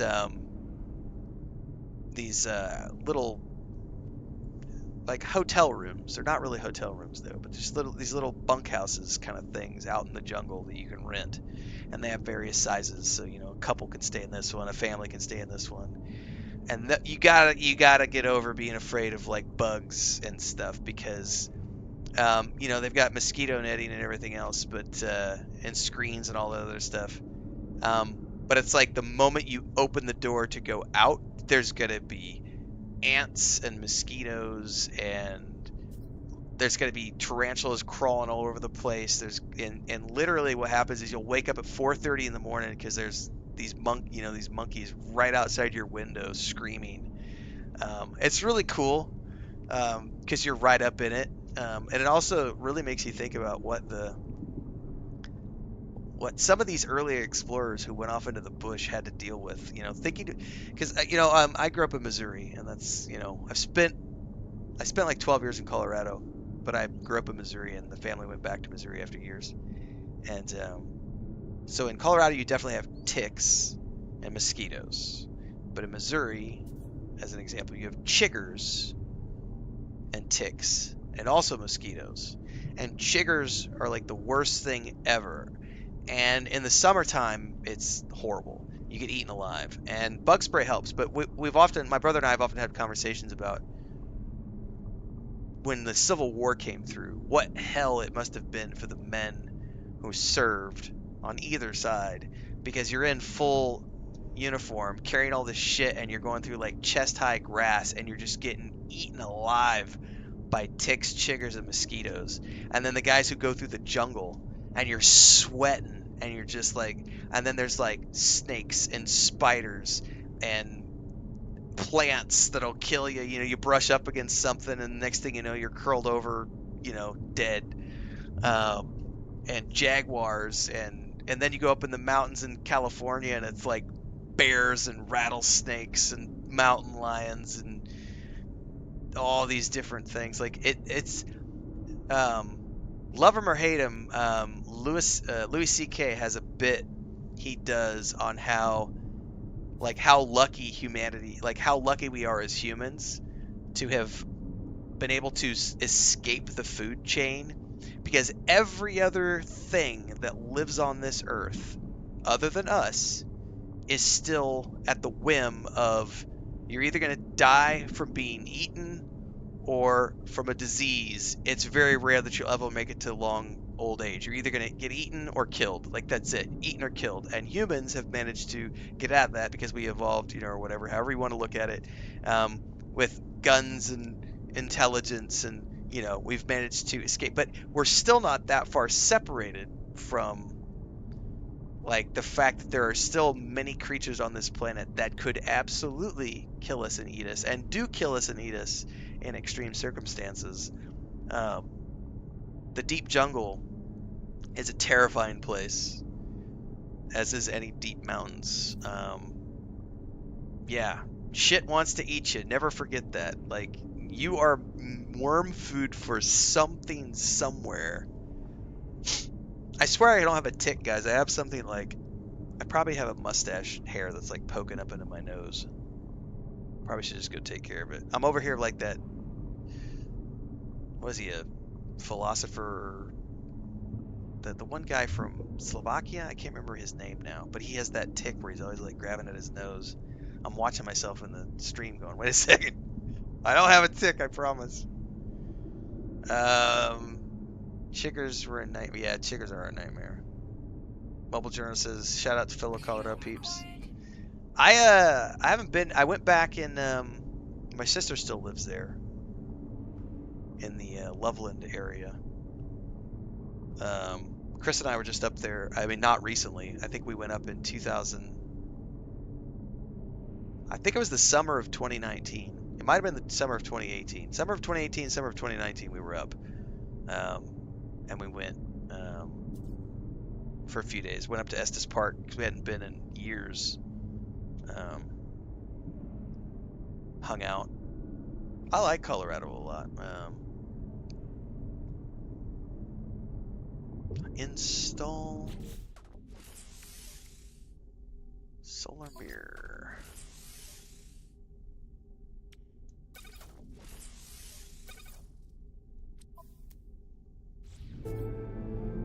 Okay.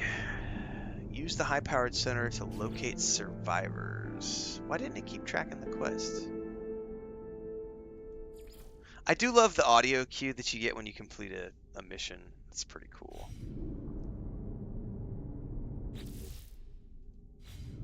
Alright, we're tracking the mission. I need some fuel.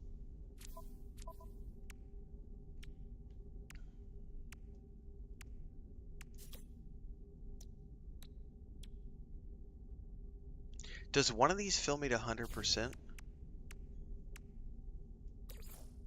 If it does, I can probably run it. Oh, it does. So I totally run it down to 0. Alright.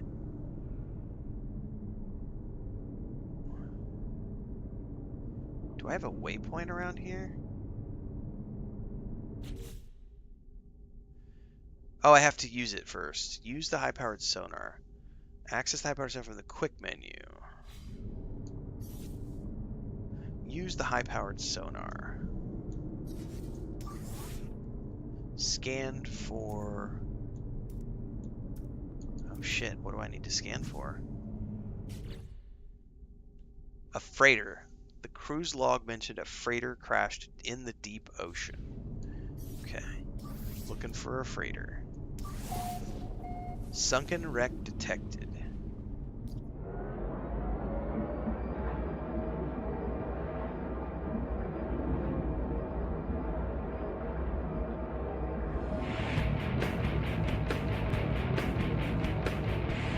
Just an old man gaming. Thanks for the follow over on Twitch.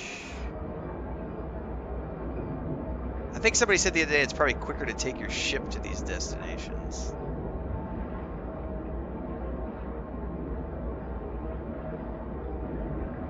Can you fast travel with this thing? No. How far away is that? Arrive in 2:30. There's got to, yeah, we how do you, if I take the ship over there, I have to swim down, I'm assuming. Because there's no way. This will take me like an hour. It's like, what is that? 2 hours? What does it say? 2 hours and 26 minutes? No, I guess it's 2 minutes and 24 seconds. Yeah, screw that. Hang on, we probably need to go park this, don't we? Can I pull it back there later? I can pull it back there later. Hopefully I can just swim down.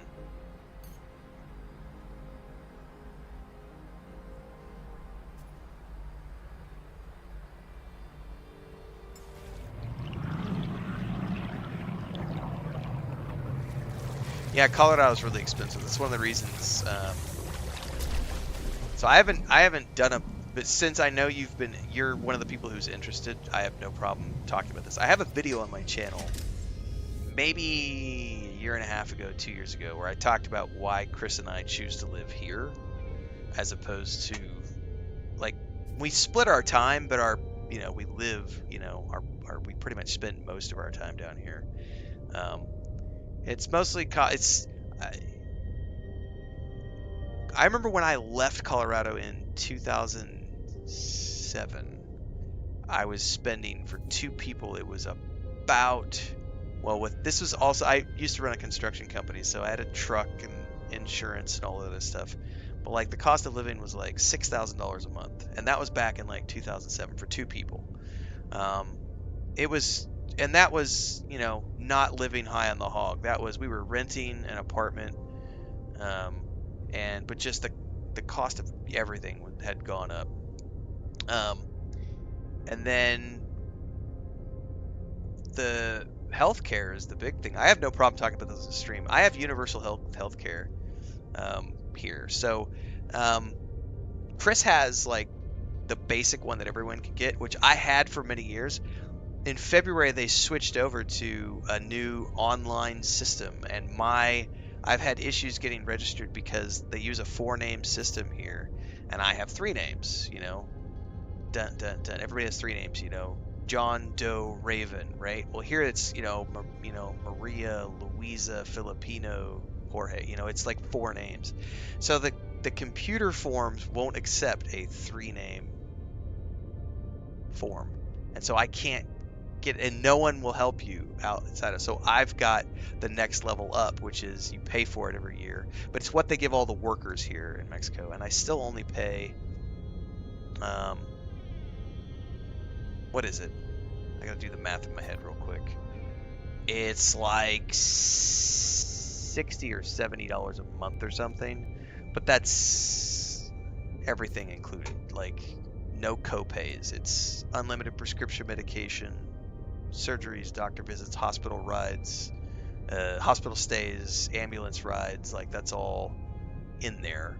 Um, so it's very affordable. And then Chris has the free version. It's like if that was the big cost. Like, 'cause I've had discussions with my brother about going up and back and living in Missouri, and it's like every time I do the math, I'm like, God, even just Missouri would cost the two of us like $3,000, $4,000 a month, and I'm just not willing to do that. Not because I'm cheap, but because I'm not an idiot. Like, like, are you kidding me? I get to use my money for far cooler shit, like not inflation and cost of living. It's just, oh man.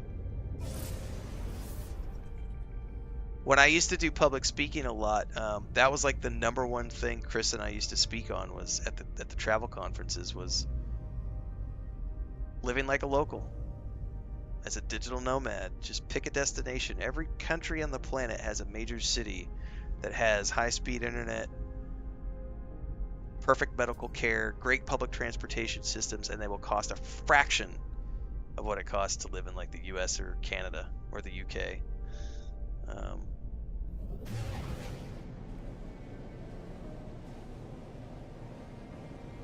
Oh, that's a big something crashed. Oh, because it's a freighter. Look at the size of this thing. Hold on, I need some perspective on this, guys.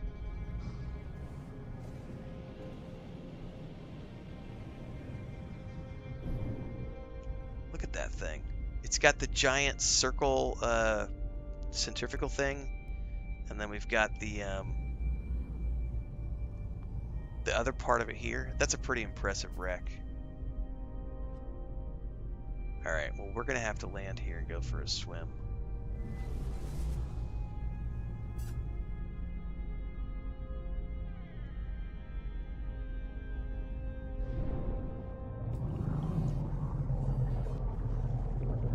You should definitely check out all the other stuff, Rhett, because there's a bunch of country here.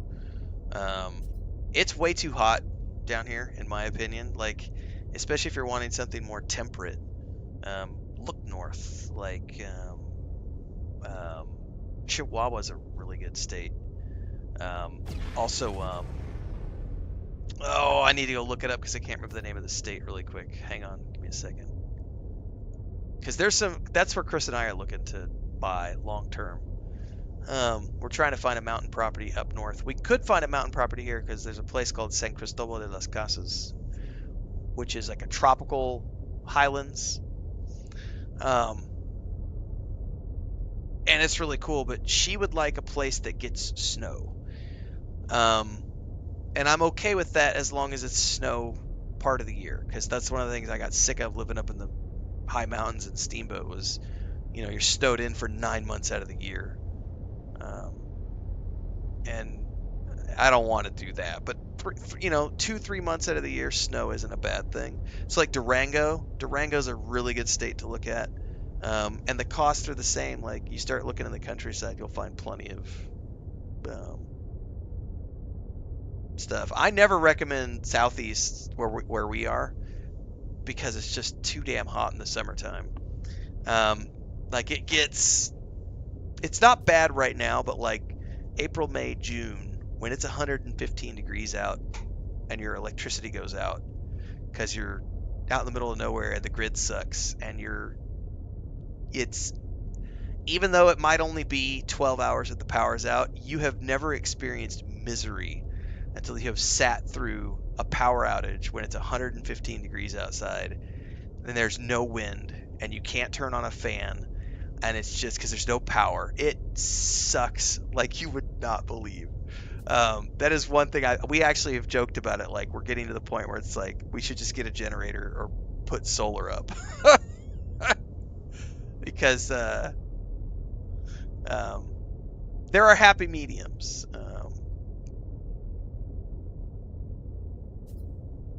Dribom says if I ever moved over there, I would go to Canada for sure. I melt if the temp is over 68. Dude, I'm the same way you are. So Chris and I joke about this. So I just live in the office essentially because it's air conditioned in here, and we have breakfast outside, and I'll go for a walk, go for a run, go to the supermarket and stuff like that. But otherwise, I just stay in here where it's a nice, cool. You know, it depends on the day. 70, 75 degrees Fahrenheit. Um, it does not stay that cool in the summertime because houses here are not insulated, and so fighting against the sun during the hot months, it'll get up to like 90 degrees in here, um, in the office. But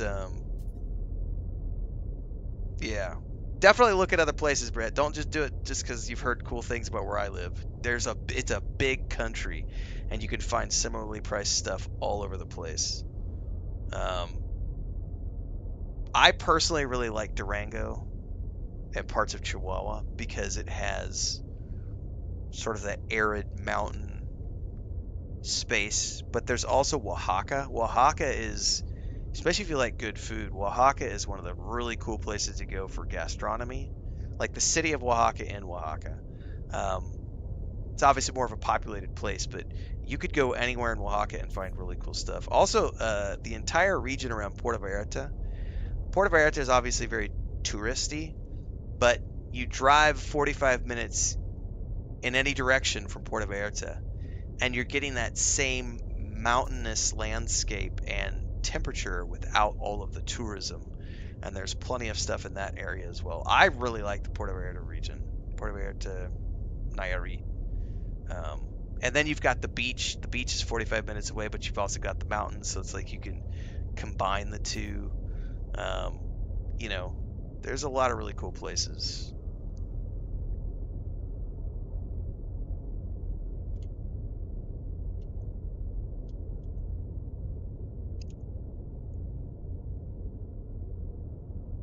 Yeah, definitely take your time, do your research. I'm happy to shoot the shit about things when I'm on stream because I've been here for uh, coming on 15 years.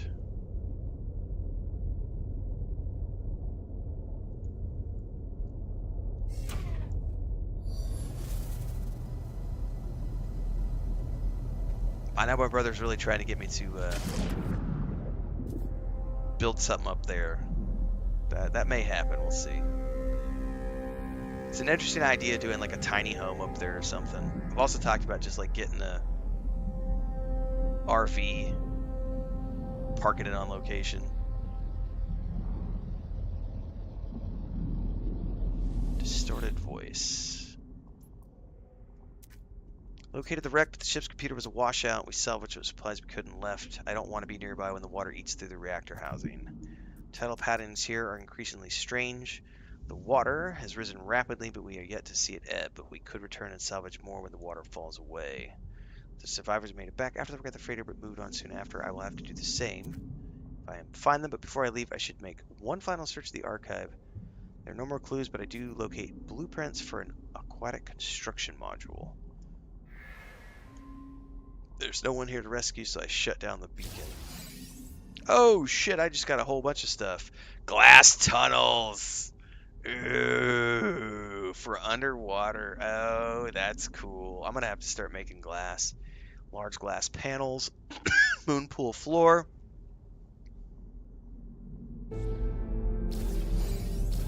Is there anything else over here that I can explore? Sure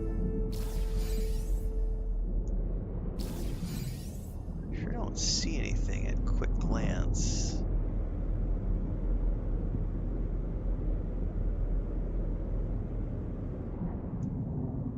Just genuinely curious if there was anything in here I could salvage.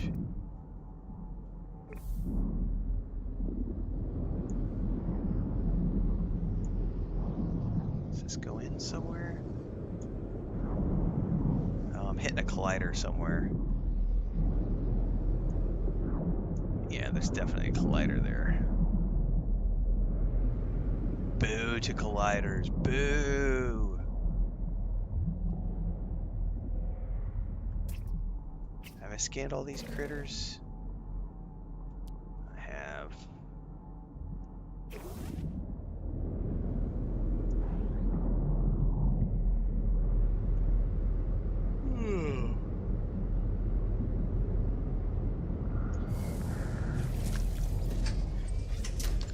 Return to the Nautilus and use the high-powered sonar to search for the crew.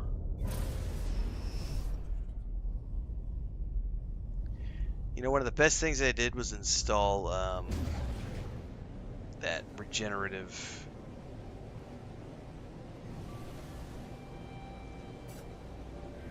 power thing here. Is that my Nautilus right there? Floating on the surface? Abandoned? What kind of an idiot just abandons his tools out in the middle of nowhere?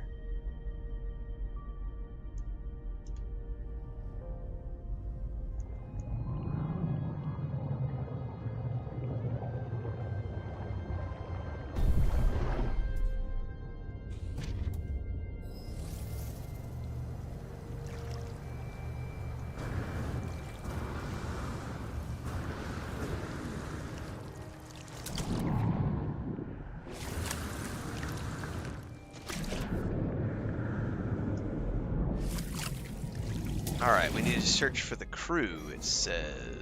So I'm searching for downed starship or sunken buildings. Detect abandoned structures on the seabed, so it's going to be ruins.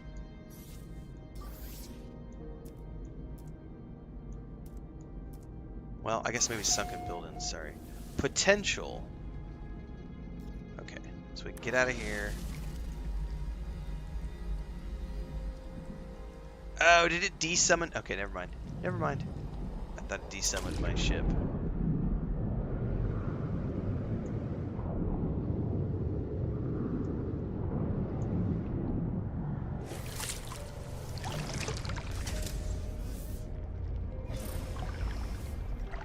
Alright, got a signal to follow. Oh, that was like right here. Ha ha! I probably could have just, I should have just checked, realized it was something close by, and just used the Nautilus to come over here. Herpaderpy, herpaderpy.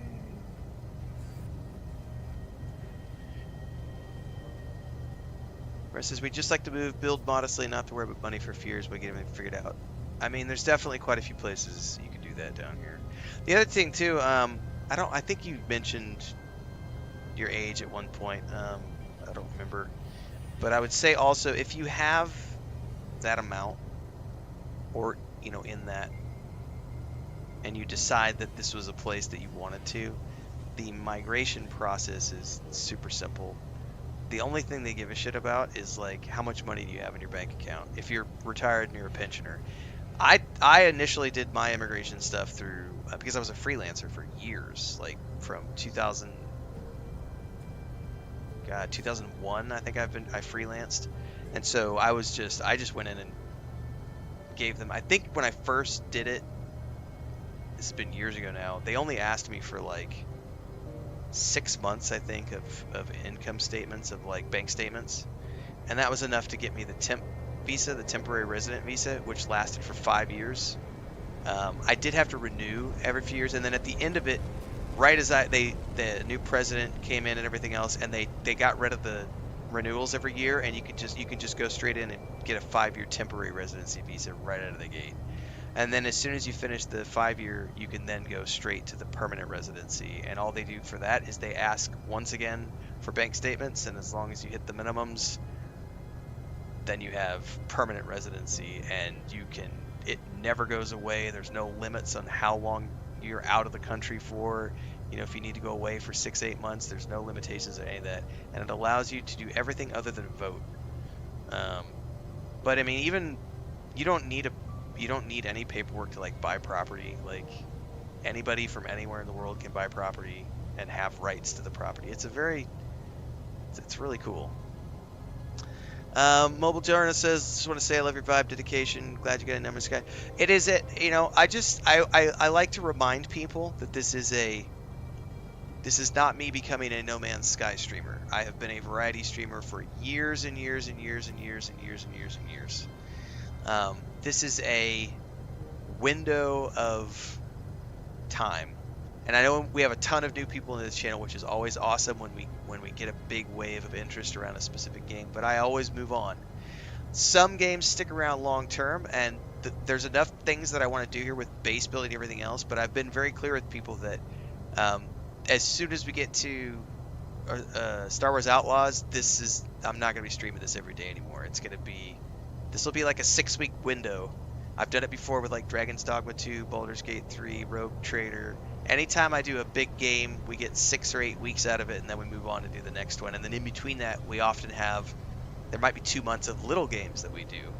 But I am having fun with No Man's Sky. I do like this game enough to want to have it in the category for quite some time to do all the base building I want to do and everything else. But I also, if they announced tomorrow that Light No Fire was coming in September, I would drop this and go to Light No Fire. I would immediately, like, just because it's a new game, new tech, you're going to get new audience, new membership, and everything else. But I am having fun with this, and we've at least got another, 2-3 weeks of unfettered No Man's Sky before I really switch gears and go into Star Wars Outlaws, Space Marine 2. We've got World of Warcraft, The War Within starting, and then after that we've got Stalker 2, Indiana. Like at the end of this month, Gamescom, we're gonna get release dates for Indiana Jones and the Great Circle. We're gonna get Dragon Age: The Veilguard release date, I believe. I believe those are probably going to both be October. We've got Shattered Space DLC for Starfield. That's probably going to be November. And then Stalker 2 has been pushed to November. So all of those are happening.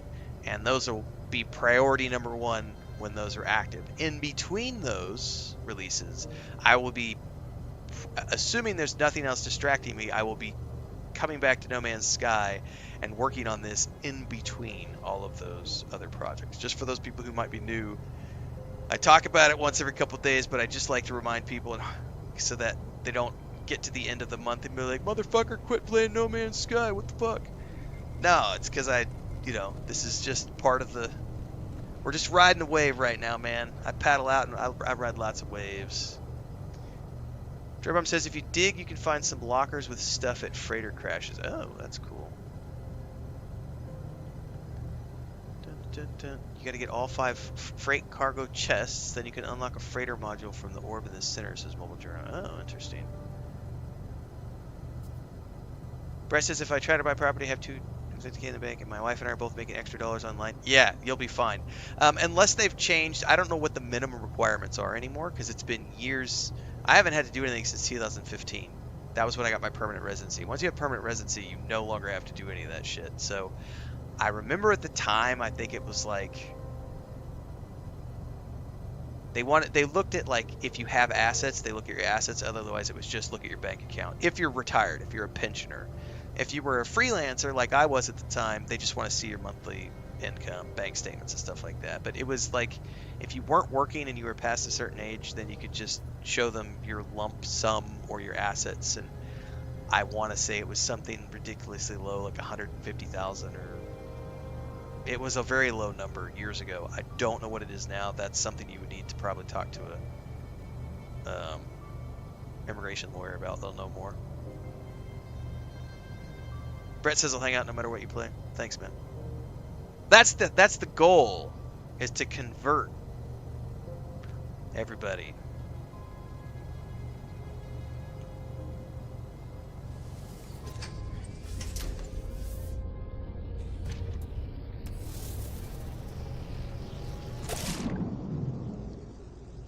Okay, is that one of those eyeball things again?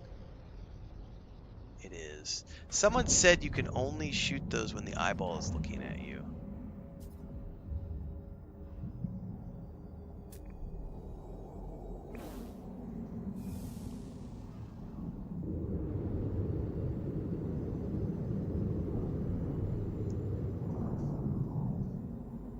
Are they sleeping right now or what up? I don't know what's up with that. But we're gonna... Oh, it's looking at me. It was totally looking in my direction.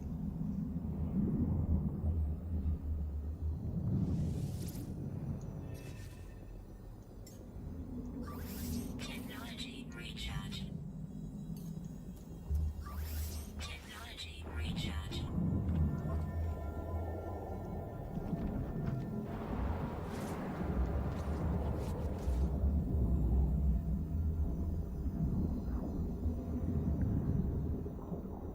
Encyclopedia.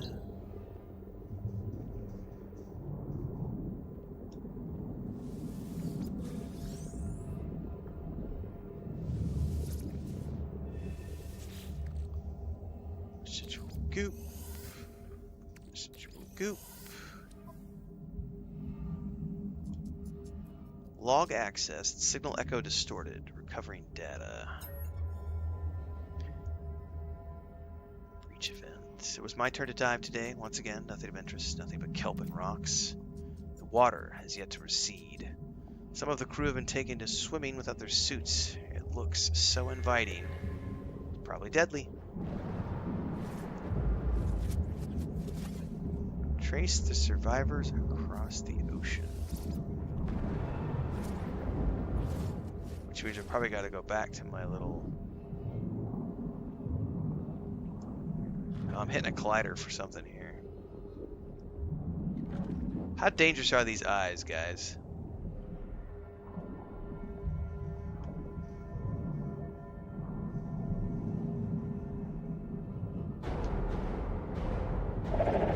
Not too bad, not too bad, not too bad.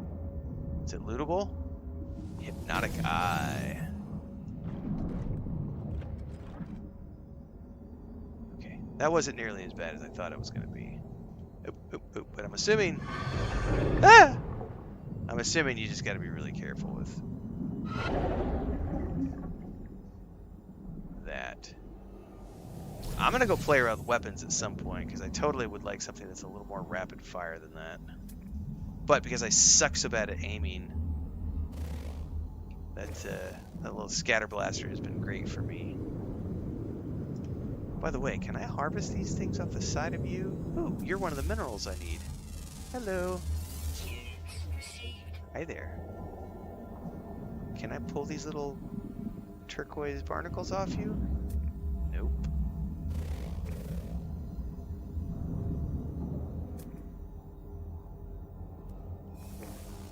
Alright.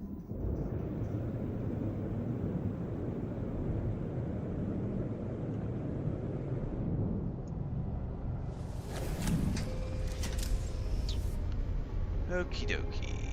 Probably need to go back to my little...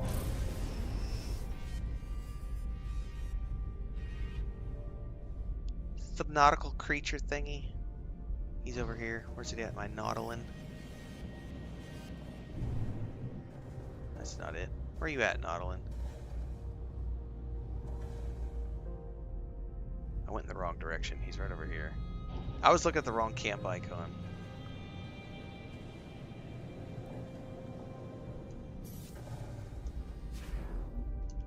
Land, damn it!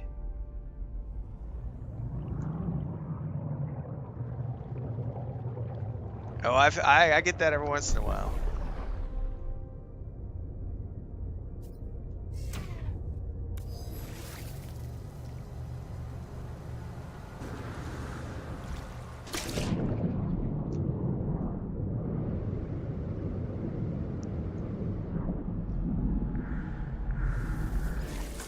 Usually anytime I try to, let's look at sunken buildings.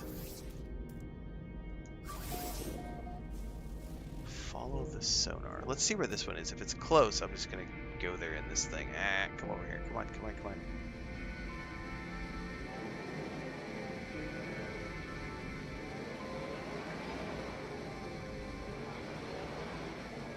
How far away is this one? Oh, that one's quite far away.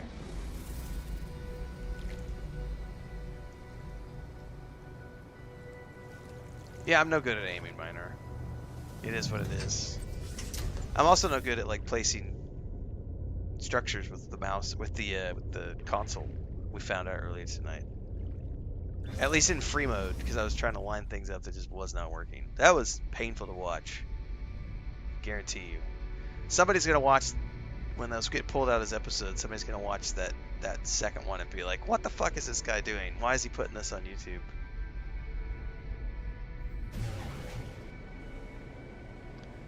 I posted all, warts and all.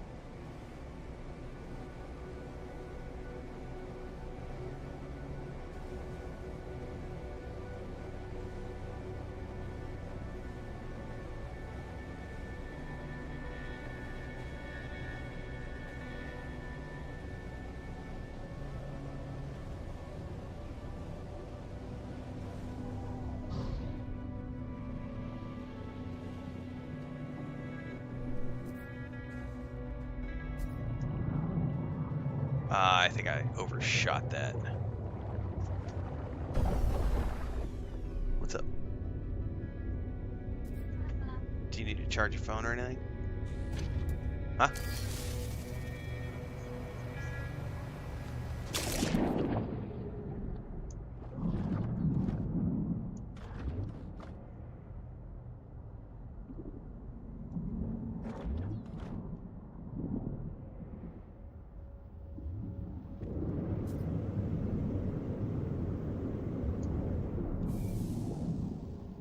You little shit, you're trying to get me, aren't you?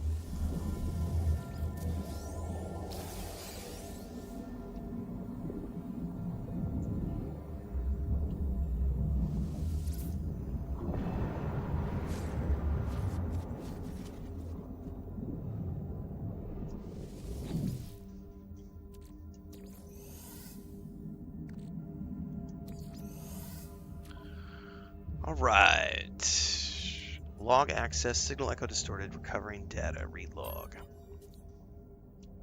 Breach event, 21 souls. So this is 21 days? 21 souls. I don't know what our cycles are here. Second dive team came back early today. They found a cave full of strange crystals, but the light in the sub cut out and forced them home. They seem upset and disturbed, but we've got to get back out while we still have an idea of where it is before the shifty tides rob us. We'll never build anything without advanced materials. Fix the lights and not let them heading out. Log continues. Well, I think that's true for most games. For those of you who are watching on Twitch, Brett just made a comment over on YouTube. It says it's easy to see why people become dedicated No Man's Sky streamers. So I can actually speak to that a little bit. Let me get to this dialogue. We found the cave I knew we would, but what a find! Great towering crystals of brilliant red, rich metal deposits, concentrated deuterium. All we could ever need. Now, if I'd like, we get a dry night's sleep. So we're gonna need to continue chasing them. Any MMO or co-op game that has a decent population is a great source of ongoing content and streaming. So there are people who only stream, as an example, there are people who only stream to this day Lord of the Rings Online, Star Wars: The Old Republic. They only like Star Wars Turista. That's all they've ever done is Star Wars: The Old Republic. That's it. Their website is dedicated to it. The YouTube channel is dedicated to it, and it's a full-time. That's all they've ever done. I think any of these games that have been out for a while, it's a risk when you start a new game because you don't know if it's going to pan out. You don't know if it's going to stick around. So as an example, I would not have wanted to become a Lost Ark content creator because there's not necessarily a lot of long-term stuff there. But there are people who manage to find it in that niche. The problem with going hardcore on any one topic is that you run the risk of, if that game ever goes away, if it ever sunsets, if your interests ever change, um, whatever the case, the company does something that pisses people off that's completely out of your control. Like there are a million variables that can happen, and if you've put all your eggs into that one basket, um, you're up shit creek. And I learned this lesson many, many, many years ago, which is why I opted for variety streaming, which is a lot slower in terms of growth because your audience has wild dips because you're playing games everybody likes. Other times, a great example of this is I was streaming last night I streamed, Chris? Did I stream last night? I don't remember what I streamed last night. Was it Red Dead Redemption 2 last night? No, it was something. Huh? That was the night before.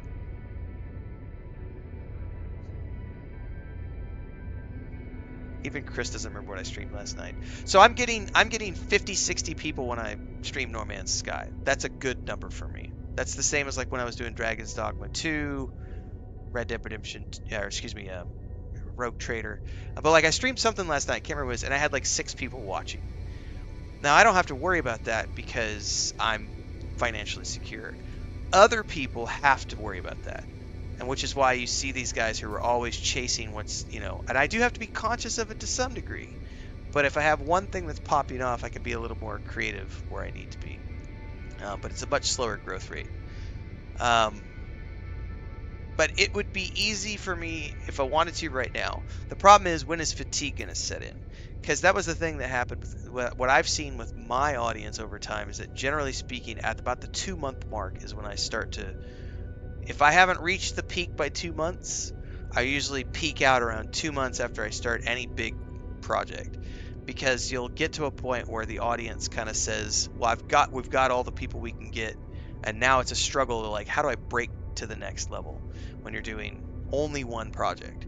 So World of Warcraft, Guild Wars 2, EVE Online, any of these games that have been out for a very long time, you could theoretically become a full-time content creator for that, as long as you create engaging content and you're entertaining and everything else. But it's a lot of work, um, and that's a daunting project. You also have to figure out what works for you, because if it's a crowded space, um, you know. Oh, I know what I was streaming the other day. Well, I wasn't streaming. I was doing. I've been playing Call of Duty Modern Warfare 2. When I upload those videos, they get like 30 views, like 50 views, and it doesn't matter to me because it's just something I'm playing for fun. It's a 6-hour game. I can upload them and throw them out there, but I would never be able to make content around Call of Duty, like because my audience is tuned towards like RPGs and crafting survival and MMOs and co-op. Miner says some creators started doing exclusively No Man's Sky. However, in the long term, they started doing other games, but became exclusive again for a couple of months after an update choice. That's pretty typical for a lot of, there's a good example of this is um, Wolfheart. Wolfheart Gaming kind of did that with Baldur's Gate 3. Like, went hard and heavy in Baldur's Gate 3, and then he's played things around it, but he always comes back to Baldur's Gate 3. And anytime he does, like, he just did an update for Baldur's Gate 3 yesterday, and I think it's up to like 90,000 views.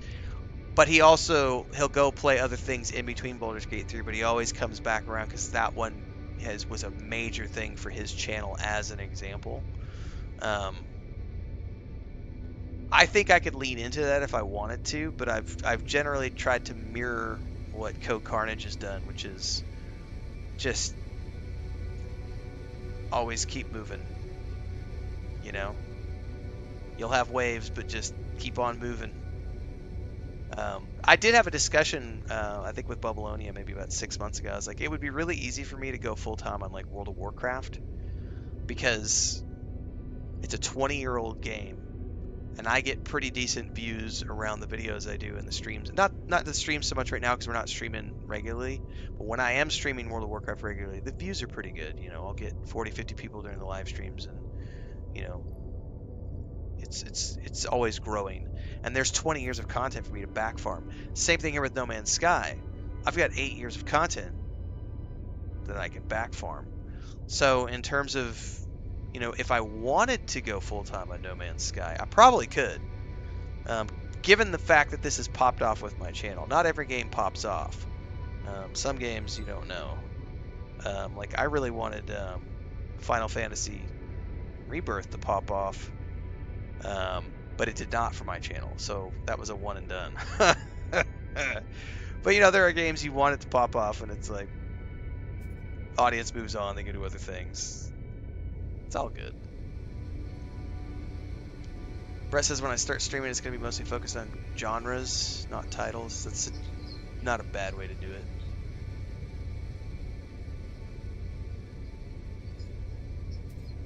Also, the viewers leave eventually, says Minor. But games. So this you're tapping into also one of the reasons why No Man's Sky can. I need to finish reading your comments so that everyone understands, because like my brain sort of jumps around a bit. The comment was the viewers will also leave eventually, but games like League of Legends are able to keep a stable viewership during years. So this is that long-term thing I was speaking on earlier. If you can find a game like Lord of the Rings Online, Star Wars: New Republic, World of Warcraft, Guild Wars 2, No Man's Sky, any MMO or big co-op multiplayer game. Halo is another. Halo Infinite is another good example. Once a game makes it past like the 3-year mark, and it's still maintaining 150,000 players on a monthly basis, like 150,000 concurrent players on a regular basis, it's probably safe to bet that you'll be able to continually find an audience to consume content. However, one of the problems with building an audience up that's also playing with you is that eventually so one of the reasons that everyone is enjoying my streams, and I've seen this continually pop up, and it was also the same thing for World of Warcraft when I jumped into World of Warcraft at the end of last year. Because I'm playing something that so many people have played for years, I'm a new player doing this, and so it's almost like you're watching a reaction video, because everything I'm seeing is new to me. And so that can be very entertaining to watch, because for a lot of people it's like, oh, I remember what it was like when I saw that for the first time. How cool is this to see someone else experiencing it for the first time? That will wear off eventually. Some people will stick around long term. Some people will go, you know what, here's something else that's new and shiny. And that's totally normal. People's attention goes in lots of different places. Mine does the same. Viewers leave eventually. Maybe one day you say something they don't like. Maybe you say something about a book, or something about politics, or you say something about a movie, or and they're like, oh, I thought I liked this person. They like this TV show, and I think that TV show sucks. I'm not going to watch that person anymore. Like, those things legitimately happen. And so, yeah, viewers leave. They go away, they come back. Some people come back 6 months down the road. Some people never come back. There's a lot of in the MMO space. When I was developing our MMO, I had the benefit of getting to rub shoulders with a lot of game directors in the MMO space, which is really cool. But I think Yoshi P is one of the most intelligent people I know of in the MMORPG space in terms of understanding how audiences work, which is one of the reasons why Final Fantasy XIV, even though it's not a game that I personally enjoy that much, there's one of the reasons it has managed to maintain this massive audience over the years, much like World of Warcraft. And that's because he understands the cyclical nature of the way people play games, and people are going to go away, and then they're going to come back, and they're going to go away, and they're going to come back. And if you just accept that and just focus on making good content for your game, they'll always keep coming back as long as you're making good content for your game. So there's League of Legends is a good example of that. They have consistently been able, and not just because of, so I don't play League of Legends, but here's the thing. Arcana on Netflix was hands down the coolest sci-fi animated show I have ever freaking seen in my life. It was so badass. And I didn't know a lot about League of Legends before that. And then after I watched Arcana, I totally went away and went, oh, you guys are building an MMO? Oh, fuck yeah, I'm on board for that. Of course, the MMO got pushed back. They decided to pull it back and rework some things.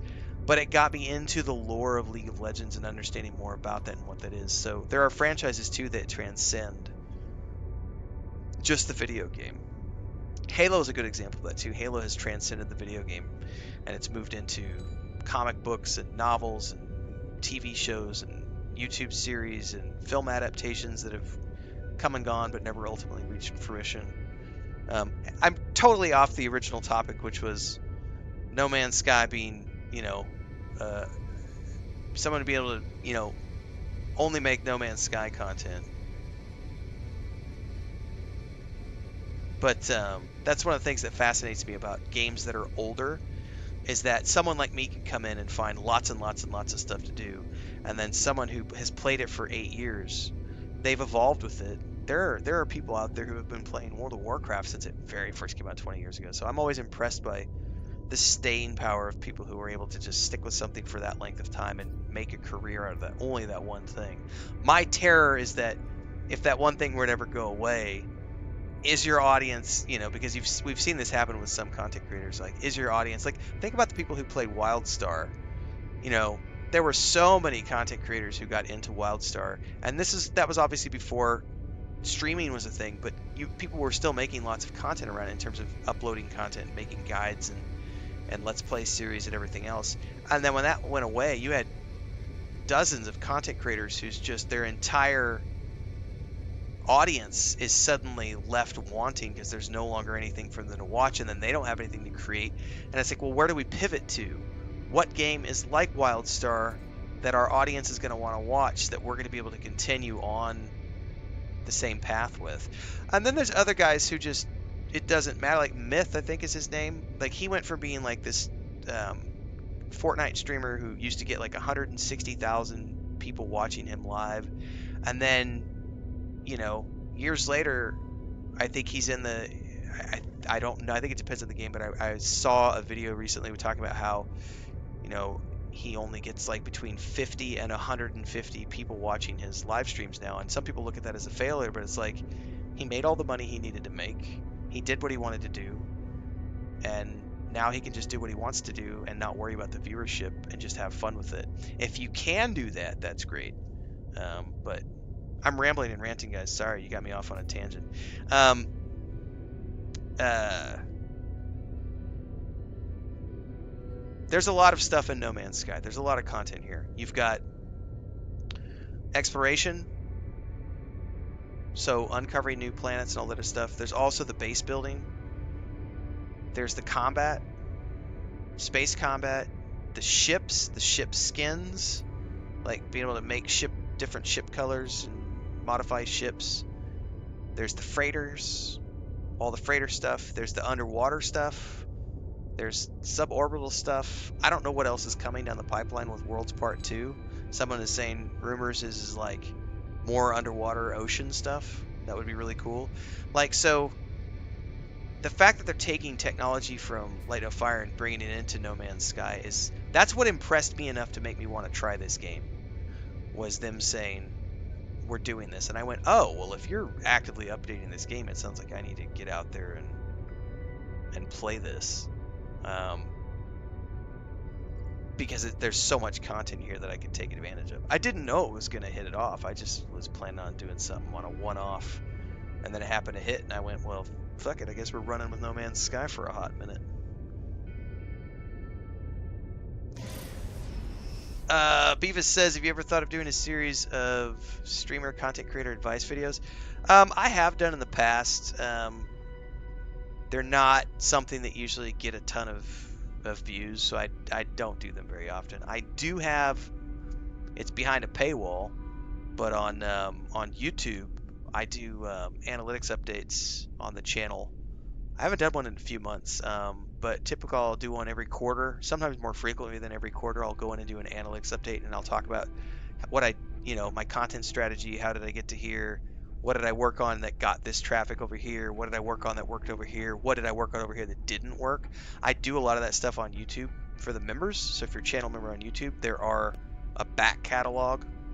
We'll probably do another update because we're at the 6-month mark. We're past the 6-month mark for the year. So we're probably due for another analytics update on YouTube at some point. But I don't do it regularly because that's more, I have done them though, also public ones, not just the private ones. I've also done the public ones as well. I think I did like 3 or 4 of them at the beginning of the year even. You'd have to go dig back though. I don't remember what playlist they're in. Because I did one on like what tools I use. So like Streamlabs, Canva, ChatGPT. Like I did one on what tools I use on a day-to-day basis.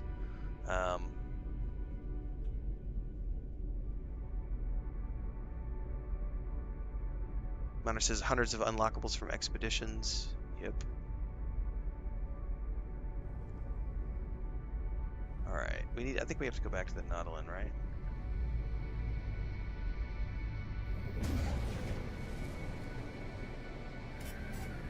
Nope. Atmospheric interference.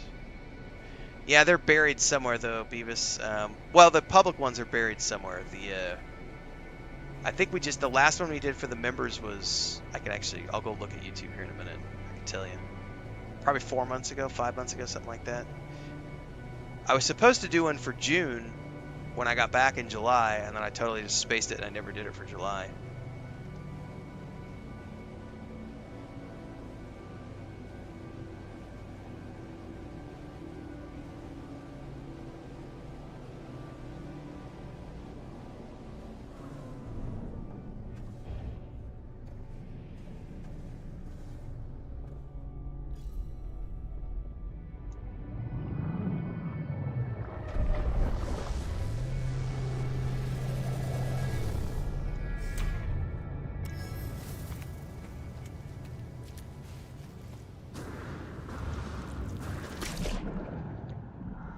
Summon this thing here. We're just gonna, that way we can fly back and just jump down every time. Hop in it, use the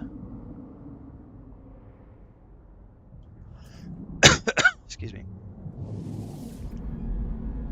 Alright, we need to search for another sunken building.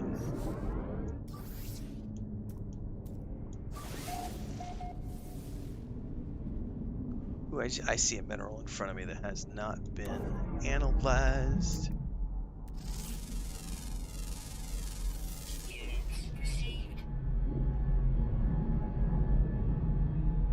Any others that haven't been scanned? Probably not. I think I've got all these.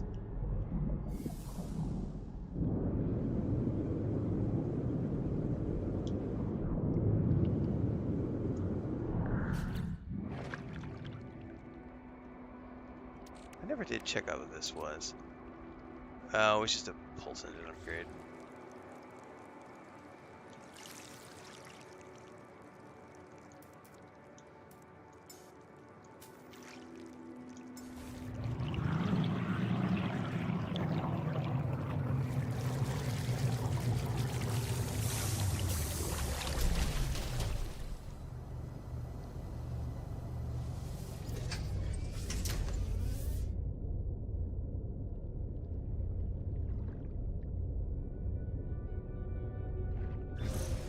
Yeah, I'm generally interested to see what they do with Light No Fire.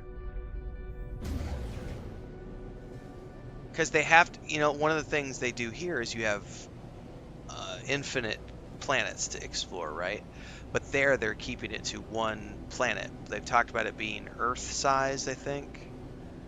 So if they can pull that off and make it feel Earth-sized, and your movement restriction is, as long as the flying mounts aren't, like, I don't know how they're going to do flying mounts. I don't know how that's going to work. But it could theoretically, think about how long it would take you to walk around the entire circumference of our planet. And that would give you an inkling, I think, of perhaps what they're working on with the size of Light No Fire. Manor says here it takes 18 hours to walk around a planet. Right, so we're expecting that to be bigger. Because here they're relying upon many different planets.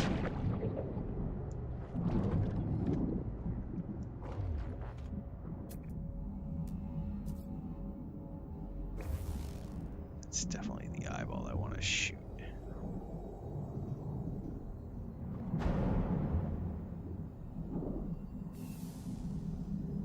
Get down here.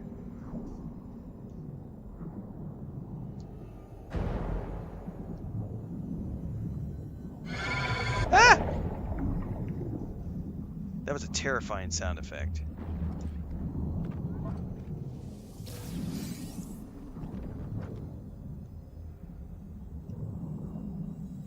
Alright, this is interesting. How does this have like a splash effect going on and we're underwater? That's intriguing.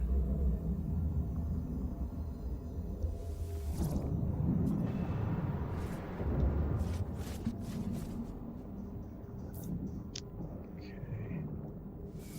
Haunted terminal. Ooh, I don't like the sound of that. Earth would take around 8,000 hours to walk. Yeah, tis a long way. Recovering data.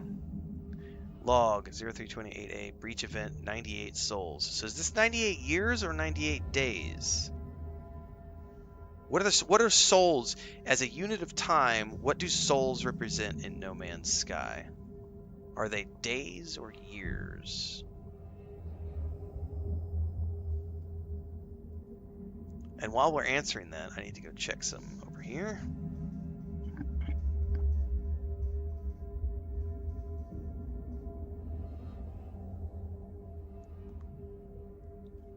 Might be time to get my hat on. My hair's getting all sorts of funned up.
Souls are days? That's what I kind of assumed they were, because they usually are days in other sci-fi properties. So I was kind of assuming that, but, you know, I could be wrong. Oh, hang on. No, someone is saying they are one rotation of the planet you're currently on. Well, I wonder if that is dictated by the rotate. Like, how long does it take a planet to rotate? And I guess it just depends on what planet you're on. Like, I don't know.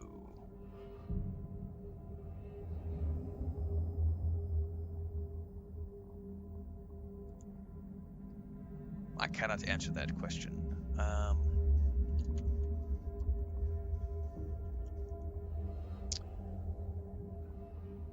Let's see. The wiki says a soul is an in-game unit of time equal to 1/2 of a star cycle, or about 50 minutes of real time. That's not what I was looking for. IGN says a soul is the equivalent of 1 day in our world. So that's 98 days. Okay, so a soul is a day, for sure. Okay, so hopefully. Oh shit! I'm probably sitting here drowning as I'm reading something. I had the dream again, the endless purple waves, mile after mile, a relief at first from the dull crimson ache, but then I can't escape feeling there's nothing else there. I look around and there's nothing. I blink and see them. Faint at first, just lines, but it's unmistakable. Repeated geometric shapes traced in the sky, row after row of triangles slowly scrolling past. And I can't explain it, but it's the most terrible thing I've ever seen. It's almost a relief to wake up and see the rain again. Oh, and suddenly we're jumping from 98 days to 399 days. So this is quite a ways into the future. They've gone back to that wretched cave, every one of them. No one's listening to me. We can still build the hyperdrive, I know it. After that, flushing the salt out of the launch sectors will be easy. So now it's like after a year. We've all had the same dream, the same rambling, the teeth in the sky, these crystals. It's nonsense. There's nothing else down there. We've taken it all. But what can I do? Maybe I missed something. Maybe they're right. One last look wouldn't hurt. Well, at least your oxygen doesn't go down while you're reading.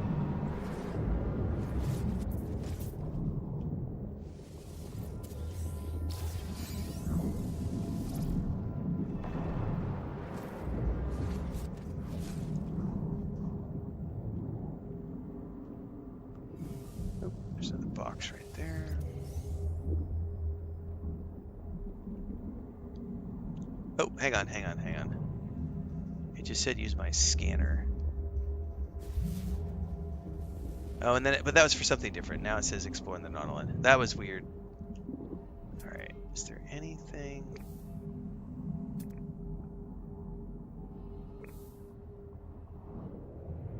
I'm not seeing anything new over here to scan. I need to go find a cave at some point if I want to find new things.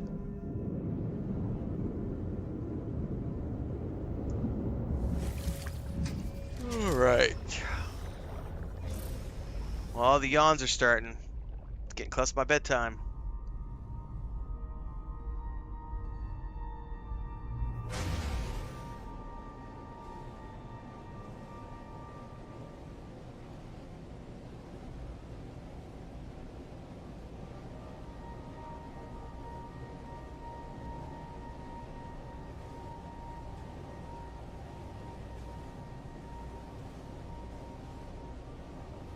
Now this is pod racing.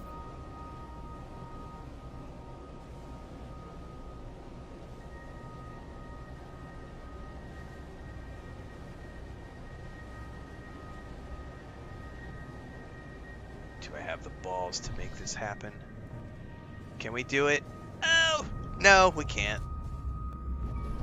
Wishful thinking. Blow up my ship.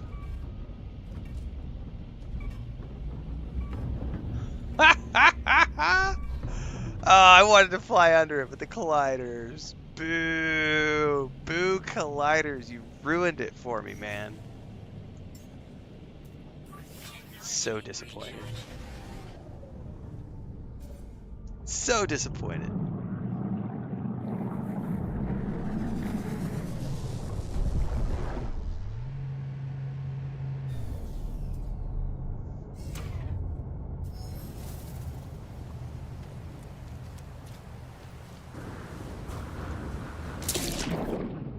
Alright, let's go check my Nautilus again.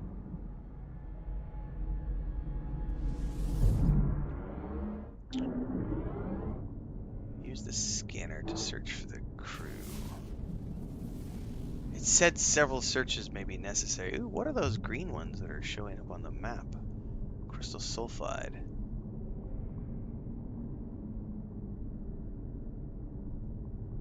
So, explore in the Nautilus to scan a new location. I wonder how far out I have to go.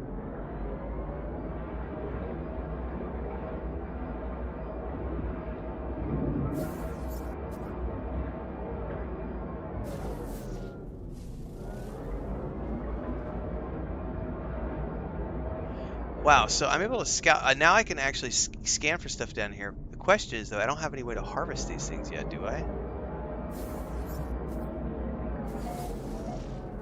Signal lock established. Okay. Locate the crew's final resting place. How far away are we? 11? Yeah, we need to go back and get my ship. Oh my god, I can scan all sorts of stuff now.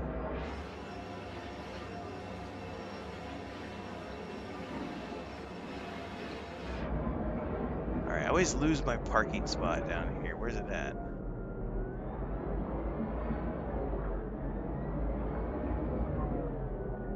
Wish there was a way to scan for my parking spot.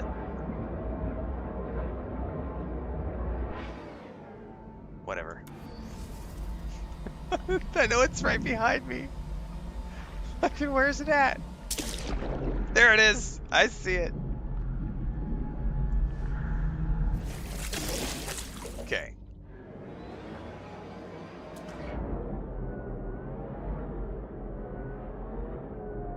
The thing is, this thing is so finicky. There. Come on. Come on now. Can I go back?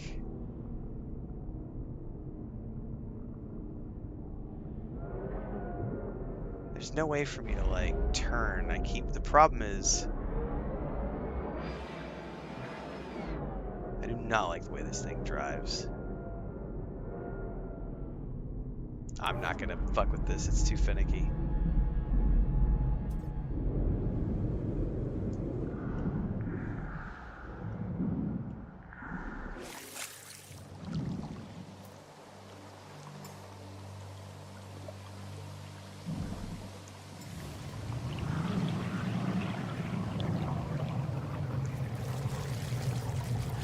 I split my time as often as I can between U.S. and Mexico. I have a homestead in southeast Mexico, and then we have family from Missouri that we spend a lot of time with. Yes, I did find a great planet. Just old man gaming. Big fan of my planet. Signal lock. Crew's final resting place. Well, that's a ways away. 48 seconds even with the boost drive going.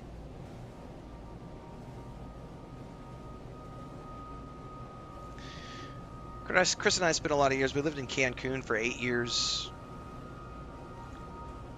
We had an Airbnb there. We ran a tour agency. We used to run workshops and wrote a bunch of travel guides, and that's kind of where I launched my public speaking career. We used to do a bunch of marketing presentations for hotels and restaurants, and worked in travel and tourism for a long time. And then we lived in Mexico City for 4 years, and then been out here in the countryside for a few years.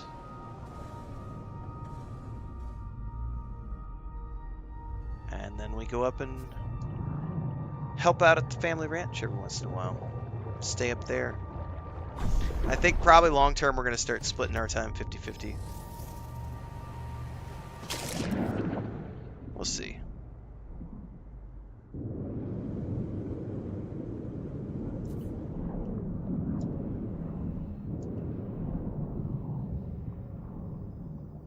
I might as well just take care of this guy so it doesn't accidentally get me on the way out the door or something.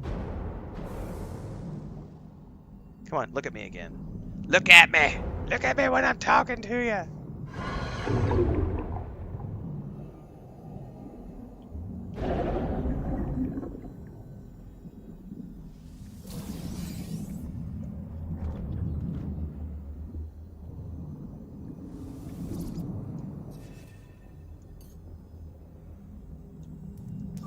Technology recharge.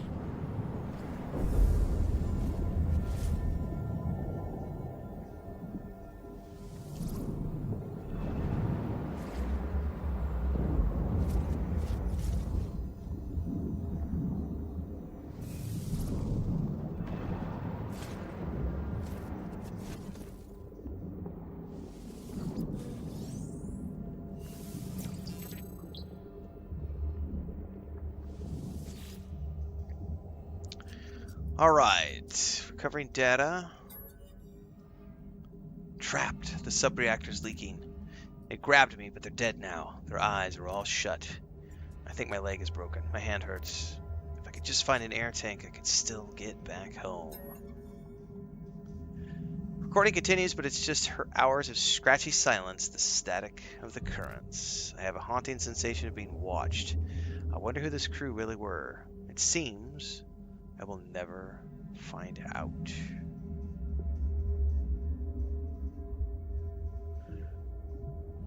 Hey, you're never too old, man.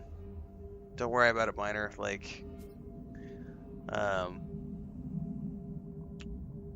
don't know how old you are. I'm 45. I've had plenty of time to do what I do. I've also lived a very different life than a lot of people. I didn't finish high school. Never went to college. I got kicked out when I was like 15 I've been living on my own. I've been paying rent since I was like 15 and a half. That comes with a lot of inherited the helmet of the lost diver, transform the appearance is something it said. You inherit a lot of world wisdom, which is more valuable than any college degree will ever be. But it's also not a path I would necessarily recommend to anybody. I kind of feel like at the beginning, every time I go home and visit, like for my nephew, he's like 9 years old, and I kind of feel like, at the beginning of Braveheart, when the uncle comes back, and he's like the grizzled old man, and he takes the young kid under his. I kind of feel like I've reached that age where I'm the grizzled old. I'm not old by any means per se, but I'm at that point now where I've done enough. Like, I think we were talking about this a couple nights ago. I don't really have a bucket list anymore. I've pretty much done everything I wanted to do in life. Pretty much gone to all the places I want to go to. Chris and I did a video about this maybe 2 years ago. I talked about, somebody had asked me, will you ever travel again? And I said, honestly, oops, I'm going to the wrong one. That's not the home. I want to go to the island. Will I ever travel again? If we do, it's going to be years from now. So we did travel for many years as work. And so when you do it for work, you get to go to a lot of cool places, you see a lot of cool stuff. You're living through the lens of your camera, so you're not really there to enjoy it on your time. But you do still get to have, like, we had what we called working holidays, and we had a working honeymoon. Like, our honeymoon was, we were in Spain for 3 months. That was our honeymoon. We were working for the 3 months we were there, but it was on the government's dime. They paid for everything. All of our accommodations, all of our flights, most of our food, all the excursions, the rental car, like, they covered all of it. And yeah, we worked, but it was, there were days off, like Saturdays and Sundays were mostly ours. So we got to enjoy it. And so now it's like Chris would like to go to Japan and Egypt. I wouldn't mind going back to Italy, for sure. I like Italy a lot. Or Spain. Spain is always easy because we both speak Spanish. But I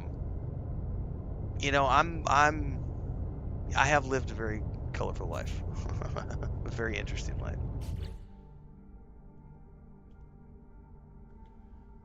All right, what else do we have in that quest line? Or did we finish it? We may have finished it because it gave me. It said something about a cosmetic, and I really wasn't paying attention.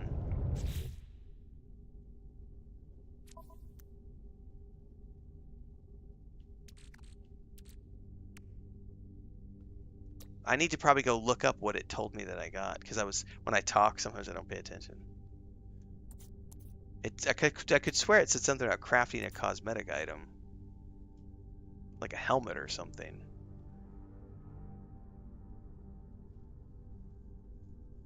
And I have no idea what that means or how to do that. Let me look up this quest really quick.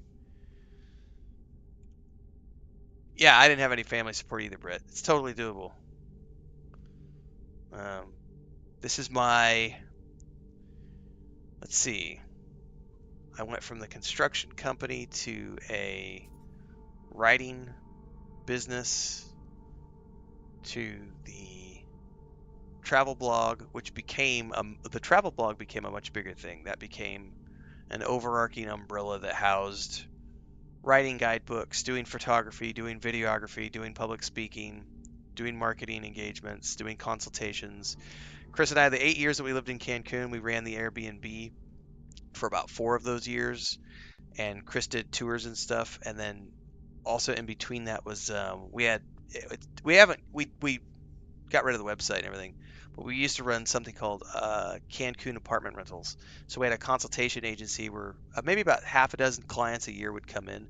They would like go to the website, they'd read my travel guide, they'd come to Cancun, they'd have fun, they'd go, we want to move here. And then we were on site to do, basically, you show up, We take you out in a vehicle. We show you subdivisions. We show you this is what you can get for this price. This is what you can get that you can go over here and live over here. This is what life's like in the subdivision. This was what it's like over in the hotel zone. And then we would take that, and in some cases, the people would go, okay, we're good to go. We want to do this.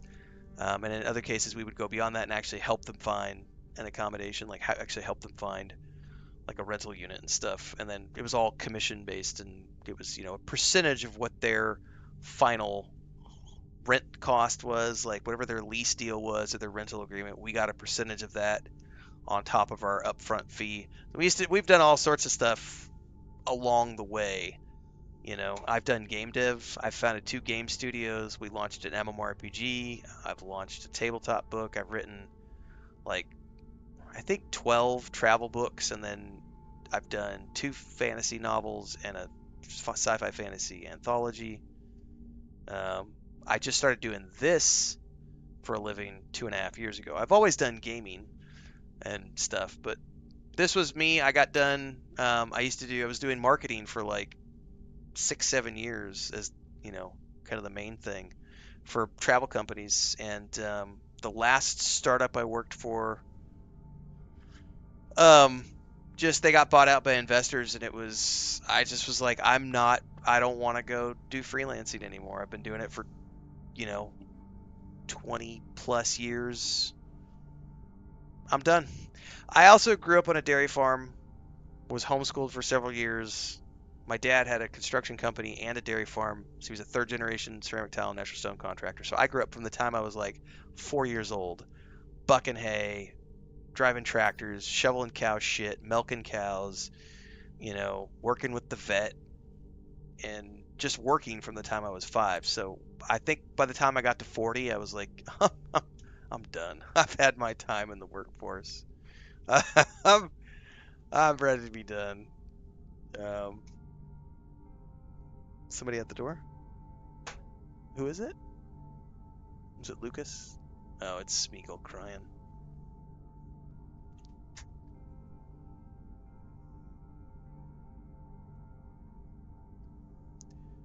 So Brett's a good example. I mean, you don't have to have,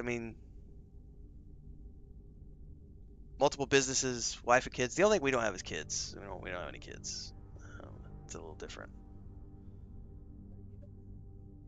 Chris just literally sat here from the bed and she's like, yeah, but you've got 8 cats and all the chickens. And I was like, this is true. This goes back to why we're not traveling right now, because we did all of our traveling and now we have the homestead. So it's like the homestead is everything for us right now. We're literally just, it's like I kind of did all the traveling and stuff when I was younger, and now it's like I'm 40, I'm mid 40s. It's like now it's like this place is taken care of, and now it's time to set up our pension and make sure that we're well taken care of in our final years.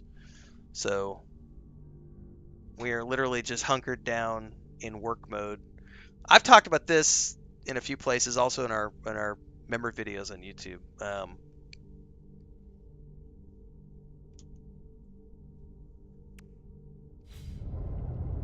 I got sidetracked again. My camera just went out of focus. But literally, we're just hunkered down. We're trying to get 5 more years is what we're willing to put in, and then we're done. We want to be done by the time we're 50. So we've both got like essentially 5.5 years left that we're willing to work. I think Chris said, what was it yesterday?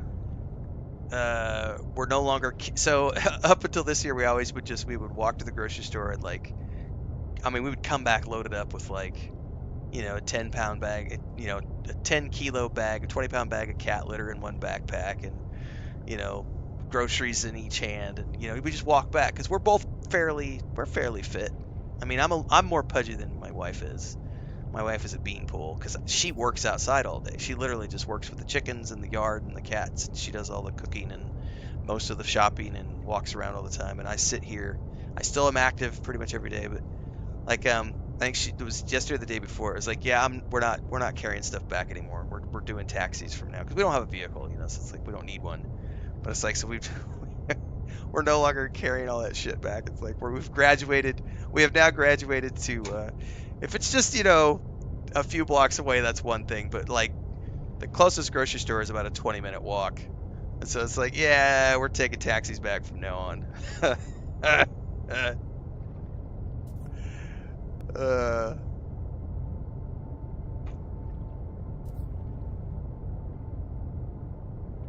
what was the name of the quest we just did?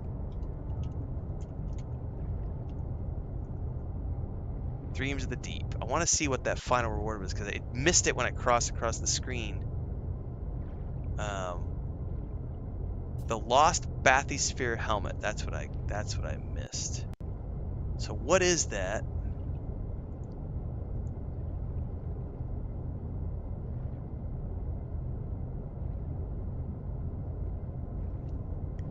Arman says 64 traveled many places in the world just tried. Traveling is a gift. I highly recommend that everybody out there get out and travel. It's really worth it.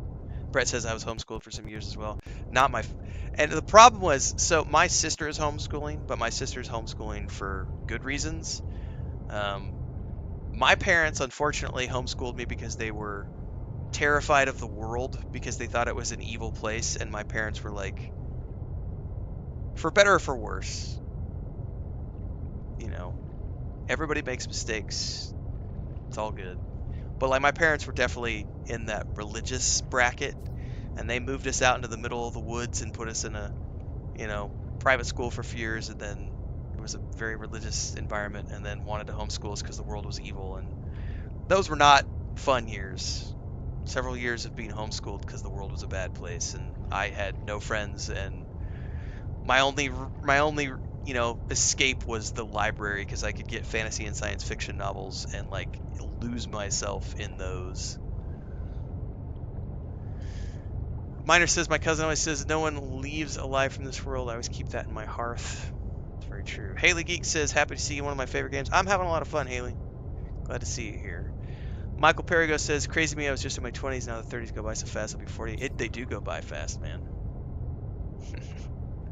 Anime says, I don't really have a bucket list. I'm getting back into RPGs at 35 years away from gaming. Found a group of 10 guys that play in person every week. Dude, TTRPG is the way to go, man. If you're doing tabletop stuff, that's awesome. This is a sweet planet, Nathan. I'm very happy with this planet. Haley Geek says it's customization for your character. You could do that at space stations. Oh, so I have to leave. I was just looking this up online to figure out what I needed to do with that. So I would go up to the space station at that character customization thing that we looked at like 4 or 5 days ago. Okay, I want to go up and check this out because we got that helmet. Brett's like, are we certain we didn't cross paths in our earlies? I mean, I don't think so because I don't know. I don't think I've ever known anyone named Brett in my life. Come here, Smeagol. Oh, he's just hungry. Do you want to come here and say hi to everybody, or are you just shopping for food? Oh, you're just shopping for food, aren't you? He's literally sitting outside the office door. So I don't normally stream at night, and so it's like probably 9 o'clock right now. And so my cats are very much like, what is going on? It's 8 o'clock. They're very confused by Daddy doing stuff in the office at this hour. All right, let me stretch out, and then we're gonna go up to the space station. I want to see this helmet. Michael Perigo says, just wanted to say, I know you're only playing No Man's Sky temporary / long term, but your honest and open opinion of the game has made me subscribe. Nice to see non-tainted opinion of the game. Well, I appreciate that. Not Mennonite. No, thank God, no. Although that guy on TikTok, Nate Porowski or Perinsky, I forget his last name, but he runs that big homesteading channel on TikTok. His background is Mennonite, and he's got some equally scary stories about upbringing.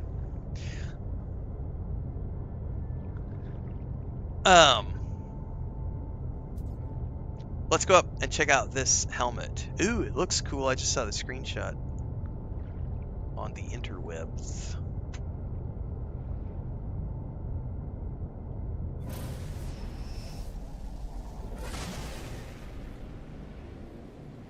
I know I could take the portal, but I like launching my ship. Sometimes it's nice to just like fast travel, and other times it's fun to take off.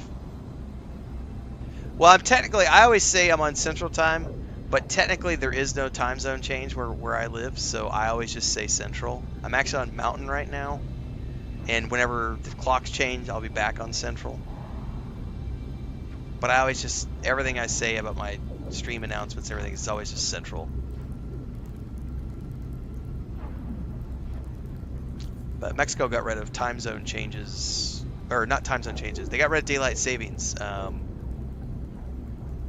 I don't remember now. A few years ago, they was like, we're no longer participating in daylight savings. It's amazing. It can be confusing when you have, so like when I do raid nights and stuff, when I participate in my MMO activities, I have to always like set alarms for like the first couple of weeks after there's a time change, because I always forget, and it's like sometimes I'm an hour late, hour early. I've done that before. I've been like, oops, sorry guys. Doesn't happen too often anymore, but have I had any No Man's Sky dreams? Oh no, no. I typically don't dream video games. Haven't in a long time. Appearance modifier. So this is gonna be the helmet. How do I find head? Helmet type. Helmet alpha. Oh wow. I haven't ever really looked through all of these before.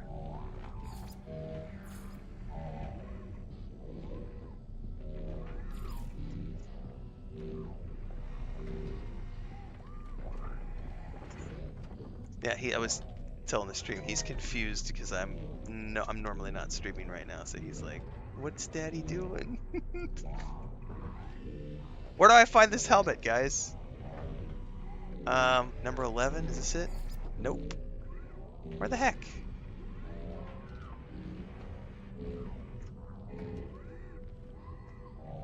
Someone said check number 14. Aha! Well, it's cool looking, but I would need some sort of gear to go with it because it's hideous by itself. And also, that's only ever going to work for like one specific thing. 10 is the helmet, I think that's the default, right?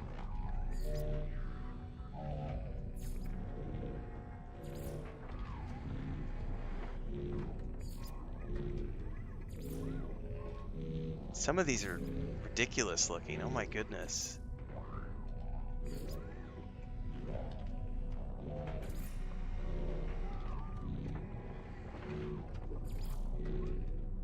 That's not bad.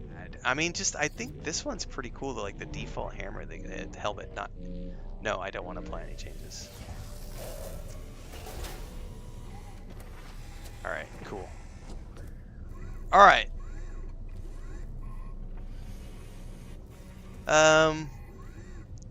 Nate Petrowski, that's the one I'm thinking of, Brett. Exactly. Yeah, his story about getting away from the Mennonites. I was actually showing Chris last night his whole interaction, because we have a bunch of cats, and because we do have a vet, we have 2 small vet clinics in our town. Actually, there's 3. We found the 3rd one.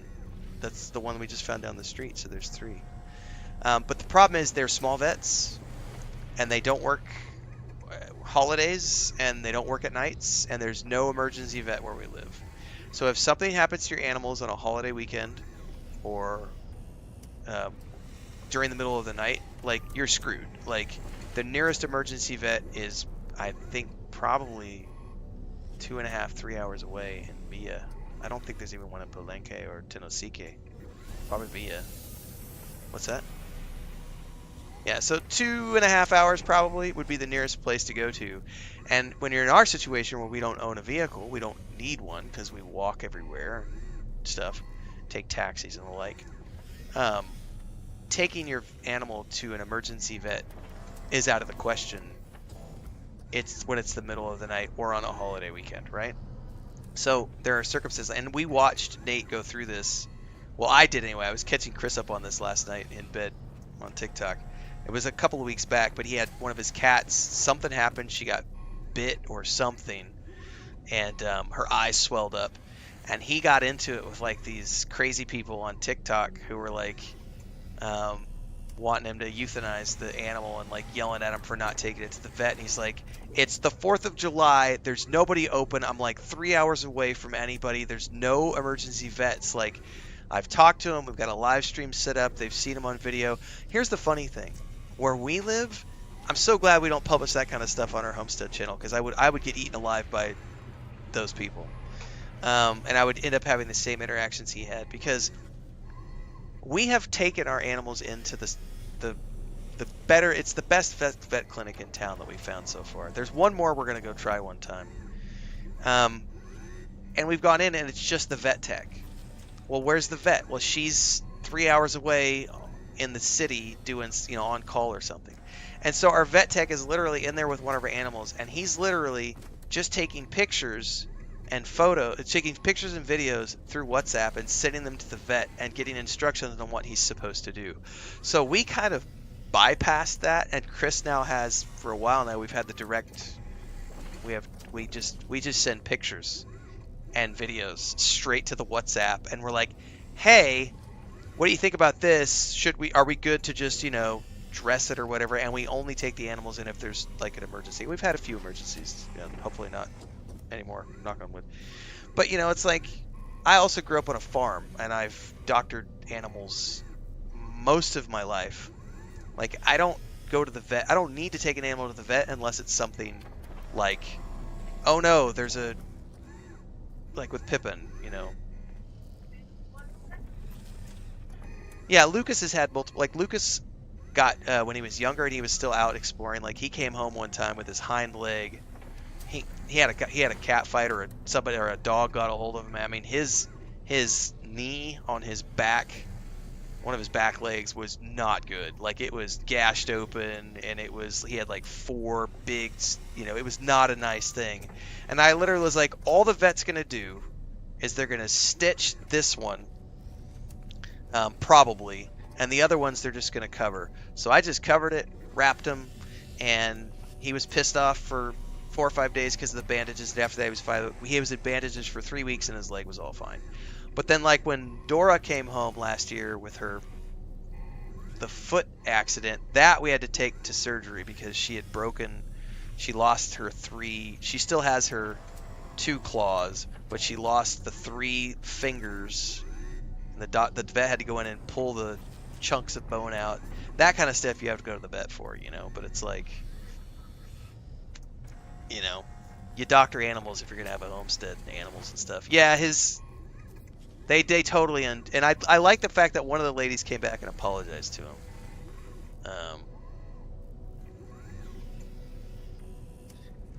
Michael Periga says, "Never did Dreams of the Deep. Is it a full quest line or just the Lost Crew and building tutorial?" It's a full quest line, but it's also the Lost Crew and building tutorial. Like, the whole quest is you're finding the Lost Crew, and along the way you're getting all the blueprints. Along the way, I think it wasn't that long. It was only like 6 or 8 steps, I feel. It was a little bit yesterday and a little bit today, so maybe 3, I don't know, maybe 4 hours of total time. I don't really know.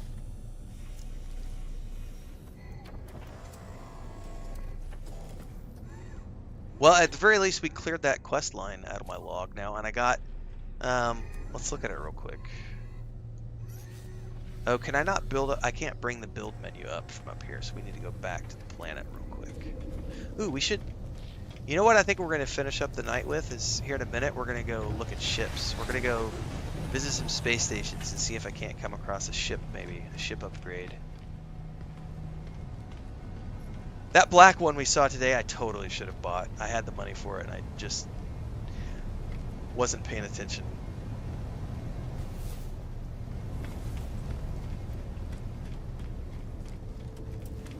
Alright, let's go.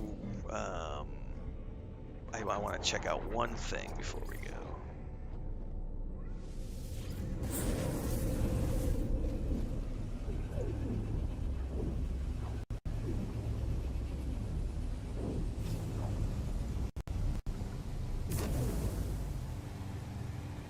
Okay.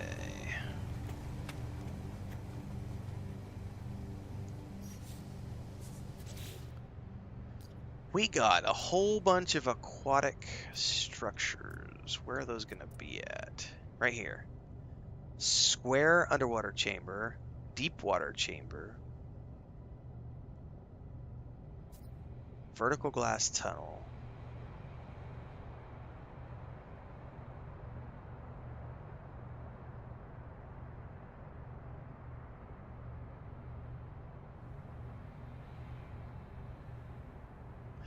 All right, here's a question for those of you who do base building.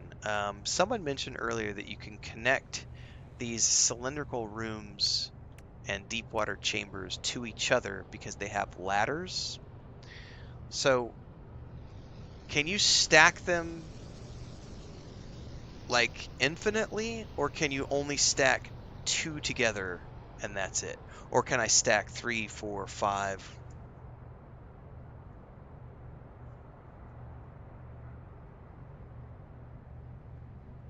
You can keep going. So here is an interesting thought I just had for base building stuff. We're not going to do it right now, but I'm take a look at this. Because I have this room down here.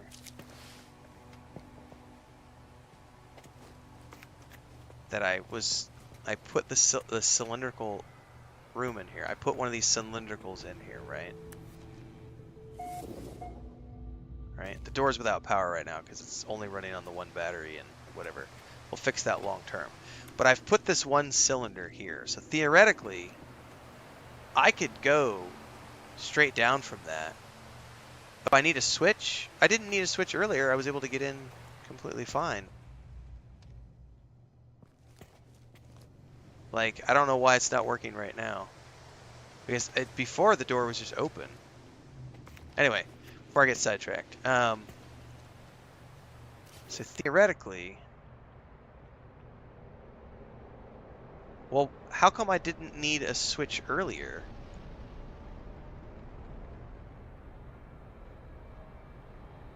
Michael says you're playing in first person the whole time. Yeah, I do like first person. For most of my games, it's more immersive. I don't mind third person, but if you give me the option, I'm almost always going to pick first person. The exception was Red Dead Redemption 2. I really like third person in that game. I don't like the first person. I really like third person. Haley Geek says I have a build walkthrough on my channel. Awesome. First person mode is weird. Infinitely, as long as you're connecting ladders, you can keep stacking. So are the ladders automatic, or how does this work? Because one thing I did do, hang on, let me go back to this, is I put my, all right, someone says I need a switch. I don't know that I have found out how to make a switch.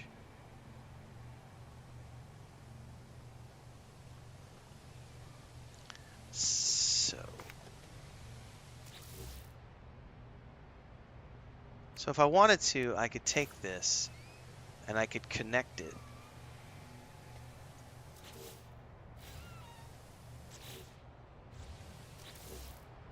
The camera angles are going to kill me here. Free mode. So if I could figure out how to come in here, I would have to dig in a little bit.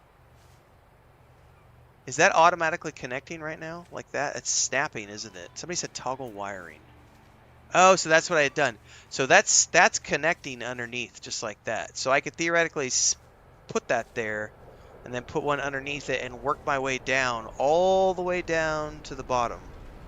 I wouldn't have an elevator, but I would have ladders that I could climb all the way down through the center of this with. That's going to work. That's going to work just fine. Because then what I could do is on each level, I could have a storeroom and have each level be a different type of room. One can be the lab, one can be the kitchen, one can be... I could totally live with that. Yeah, maybe just all be storerooms. Yeah, like a walking elevator, and then just get down to the big one that we build underwater. Because then we can get to the square. You know, by the time we get down to the bottom, as an example, hang on, I need to get back to the free camera before I screw myself up here. Because by the time we got down to here, we could have this built out, and then we could just start expanding the base from here because we could we have these tunnels now we can make. Yeah, it's going to be figuring out how to make it work and then also finagling with things. Ooh. Can I? Out of sheer curiosity, where are you beaming the window to?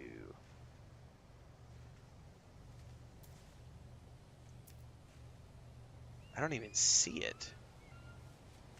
Oh, it's just a panel. It says a window made from glass, so, but I can't even see it anywhere to, like, place it.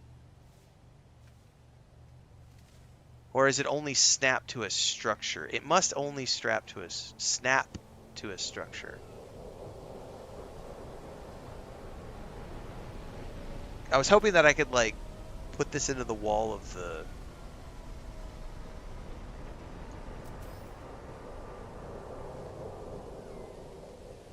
rock. It doesn't look like that's going to be the case.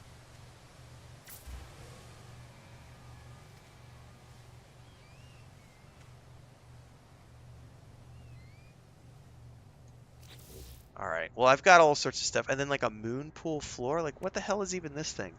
A holographic moon pool hatch allows easy access into and out of aquatic environments. Is that a vertical one? Because then we've got a watertight door, which looks like it's a vertical one, and then this one looks like it's a horizontal one. So that would be like a dive pool.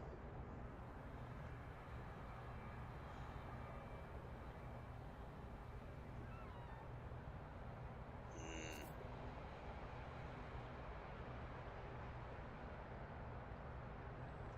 Yeah, I would definitely say building is much easier on the PC. I have found that to be true for pretty much every crafting survival game I've ever played.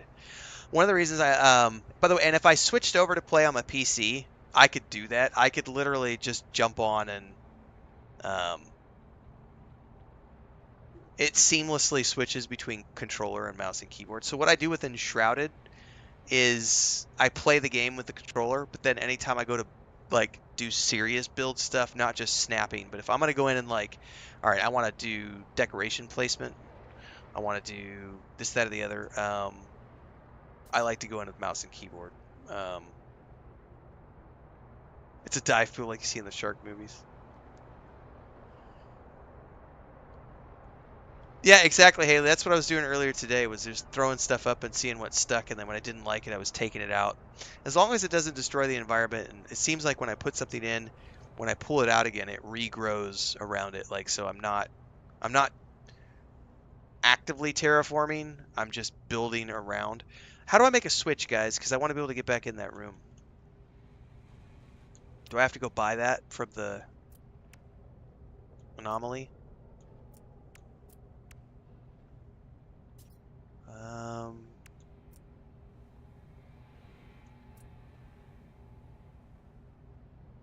yeah, I gotta go buy it. All right, up we go.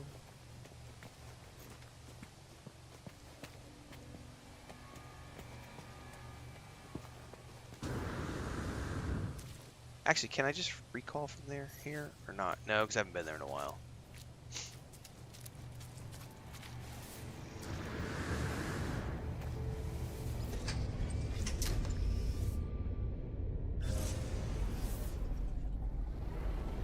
I do want to just come over here and pan out really quick and turn around and take a look at that build.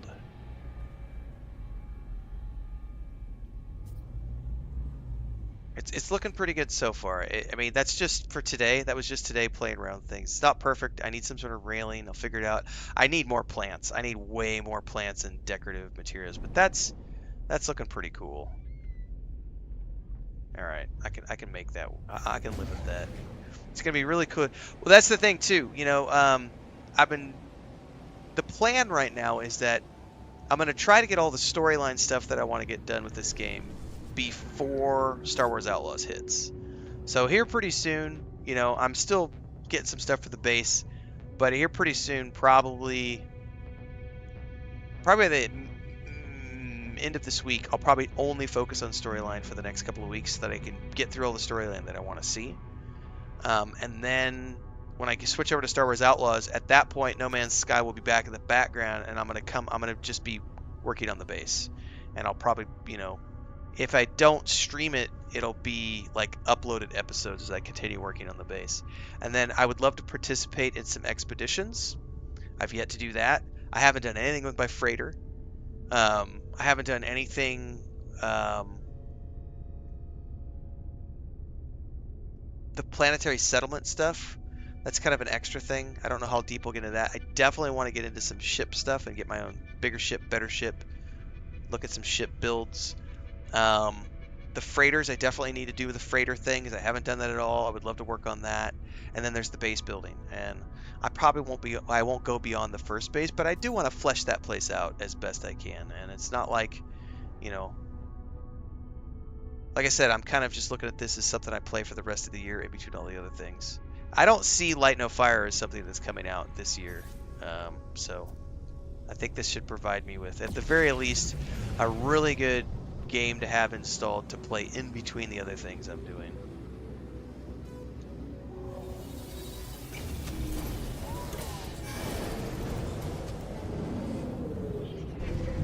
Yeah, the terrain, I already had a tree that popped up in the middle of that cylindrical chamber that I placed earlier today. It totally, they're just a tree randomly grew there.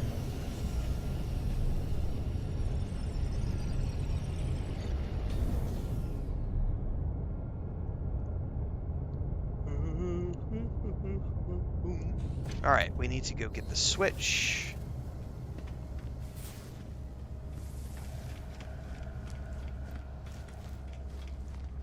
I'm getting kind of hungry. I might have to go eat some oatmeal or something.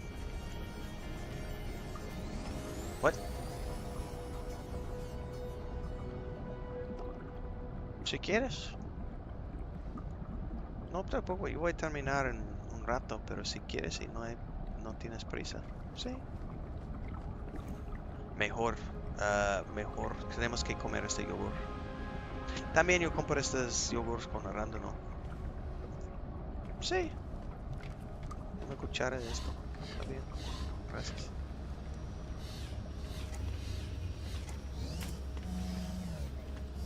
Hay otra si quieres.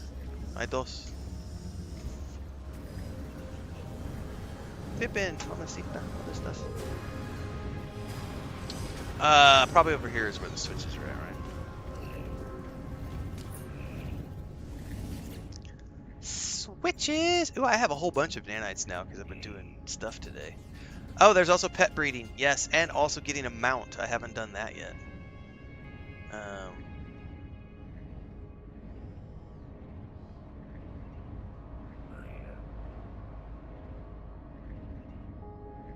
Nice. Cantina band music is never a bad thing. Let's see here. I've got all of these. Product recipes. Okay.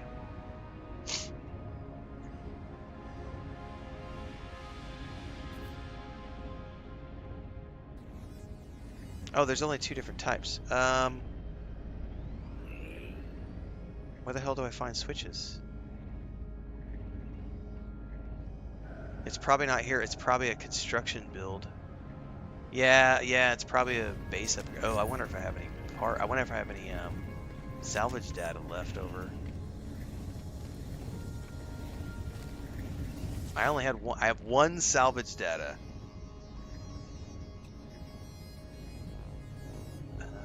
What am I looking for here?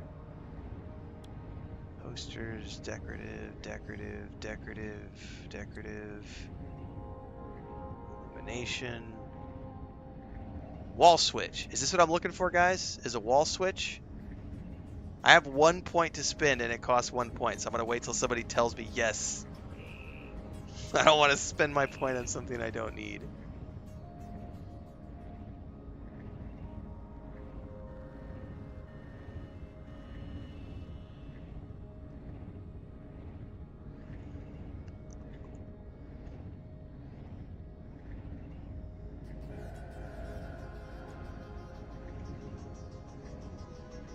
Thank you. Did you get yours?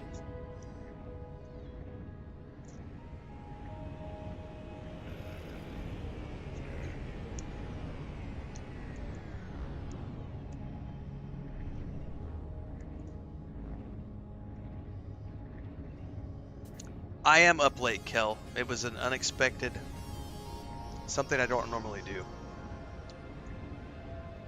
And I was telling everybody earlier, I was like, I'm starting to yawn like 30 minutes ago, so, and I'm eating my bedtime yogurt right now, so we will be wrapping up shortly.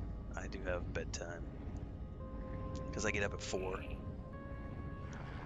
Well, if this is the wall switch, everybody, we're going to grab the wall switch, just so that I have it. And then we're going to go to a space station and just see if there's any ships that I might want to grab. That Enshrouded video went out today, Kel, if you haven't had a chance. Also, how's the puppy doing?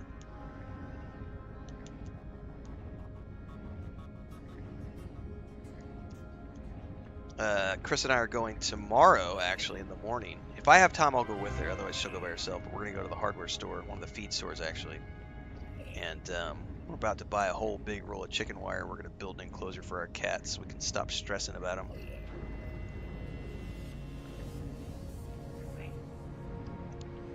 Yeah, we did that this morning, Haley. I did 2 hours, and that's all we did was we got 68 salvage data in 2 hours, and it allowed me to buy 100% of the alloy recipes. So I think tomorrow I'm going to go back and do another 2 hours, and we're going to go buy all the timber recipes.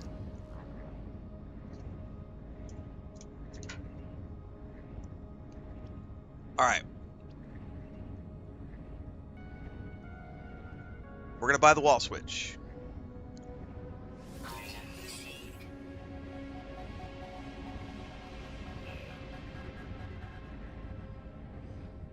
You have to direct power it onto the room with the door. We'll figure it out.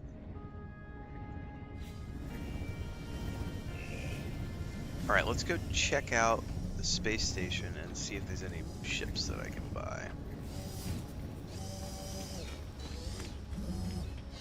It's pretty good yogurt, isn't it, Chris?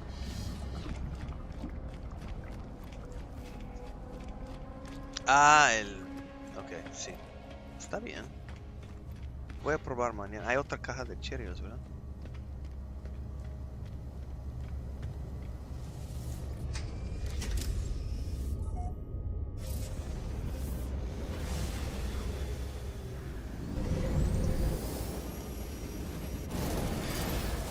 I'm not gonna lie, all those Baldur's Gate 3 videos the last couple days, celebrating the 1-year anniversary, and then like Larian's new channel, it would be fun to do another Baldur's Gate 3 playthrough.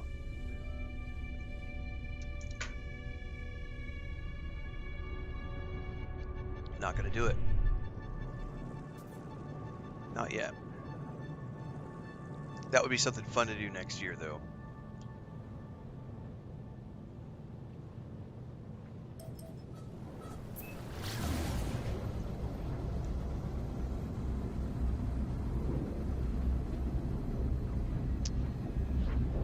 That's interesting, Haley.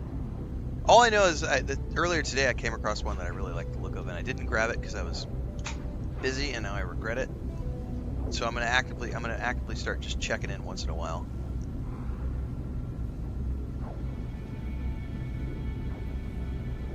See what's there.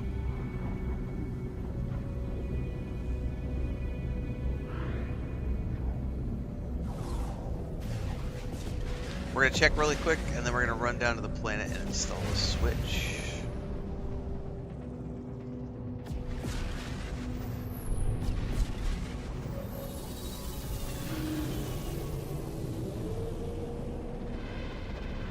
I'm pretty sure it was this system, so yeah. There's nobody here at the moment, though. Boo. Well, no biggie. We can run down, install our wall switch. I've pretty much only been coming to this station while well, this one and the one back by the home base, which is, I can tell you which one it is. It's, I'd look at the name, I'll know it. This one.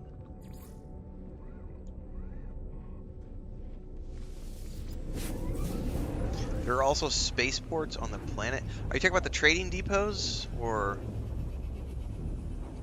Oh, the ships render in eventually, you said? Okay.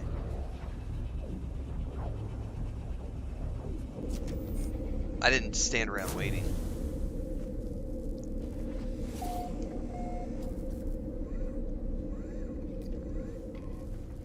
So you're saying if we just sit here and wait a minute, they'll render in? ¿Qué pasa?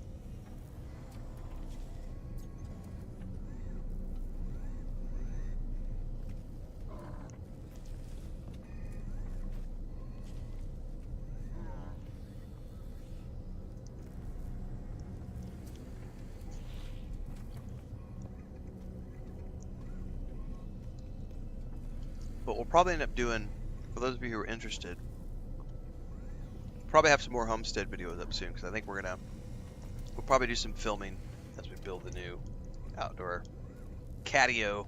It's not really going to be a catio. We're just putting a bunch of chicken wire for the cats. We're trying to have them. There it goes. They're coming in now. We're trying to enclose a large portion of our backyard, keep the cats from going where they shouldn't go. It's hard. Cats can go lots of different places. But we're trying to see if we can't go injury-free. Because vet bills are not cheap. Well, we've only had one spawn in. I'm not waiting around. I want to go install this wall switch.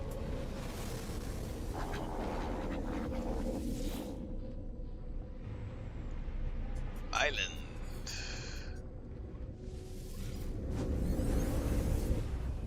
Assuming I have the components to build it.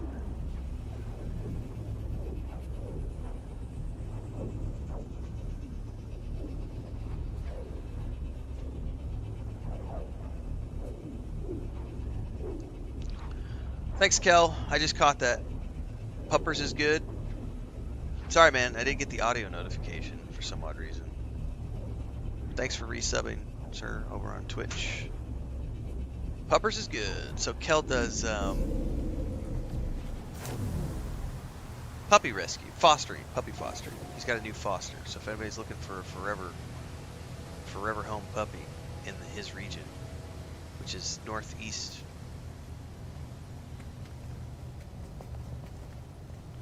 We were talking about that on the EverQuest 2 stream last night.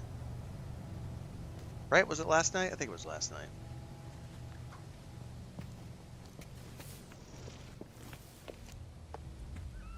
This is Tuesday. Alright, wall switch.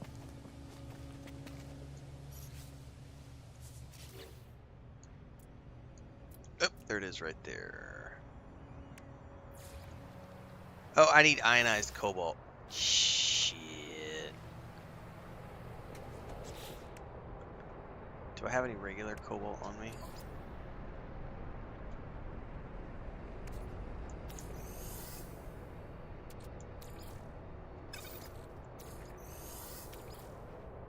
Indium, I do. How many did I need? Was it like 30 or something?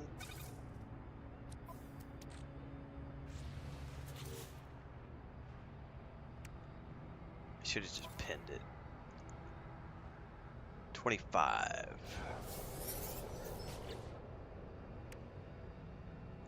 Alright, portable refiner. By the way, this is probably the best. You know what? Actually, I forgot to write this down.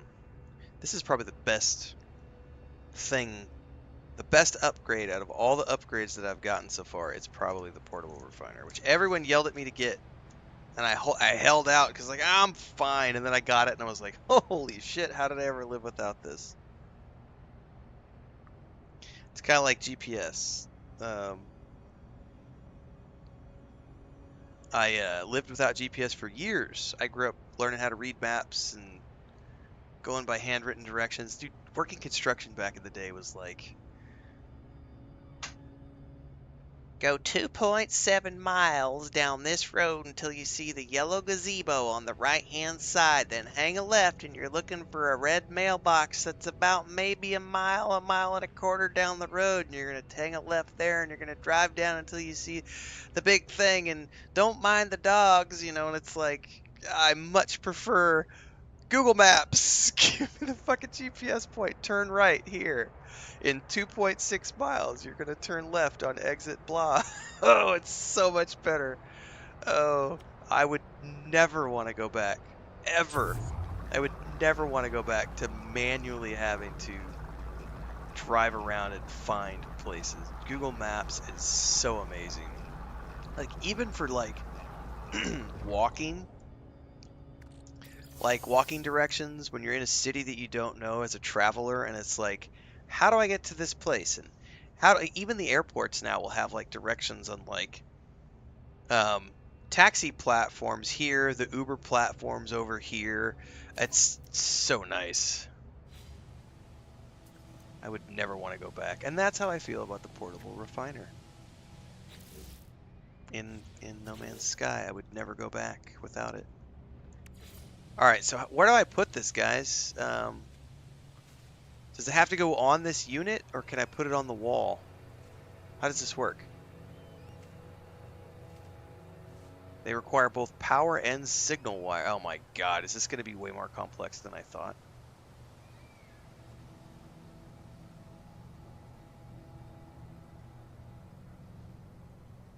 Ooh, can I snap it on right there?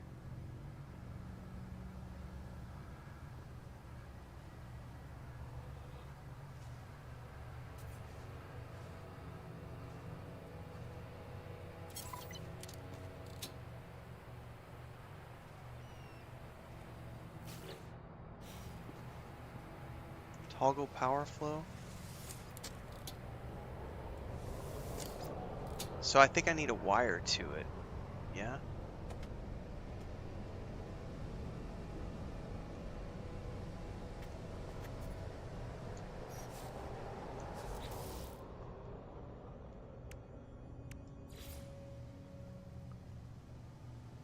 Yeah, I definitely need a wire to it.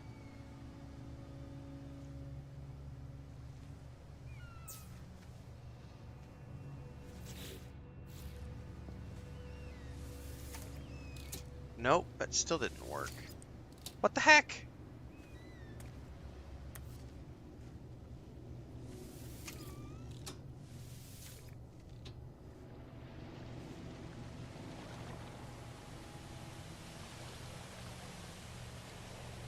That's going to be way more than my tired brain can handle. Power to wire, wire to switch, switch to wire, wire to the door.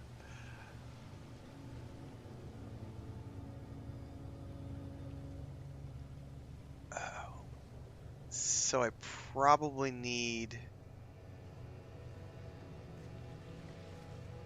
I did the wire to the switch.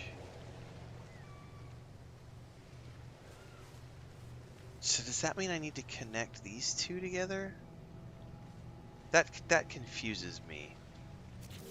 I'm gonna have to go look this up when I'm less tired, because this is not something I'm gonna be able to like figure out at night when I'm tired. Because I ran them both. Like, what else could I run this to? Like, this power would go to where?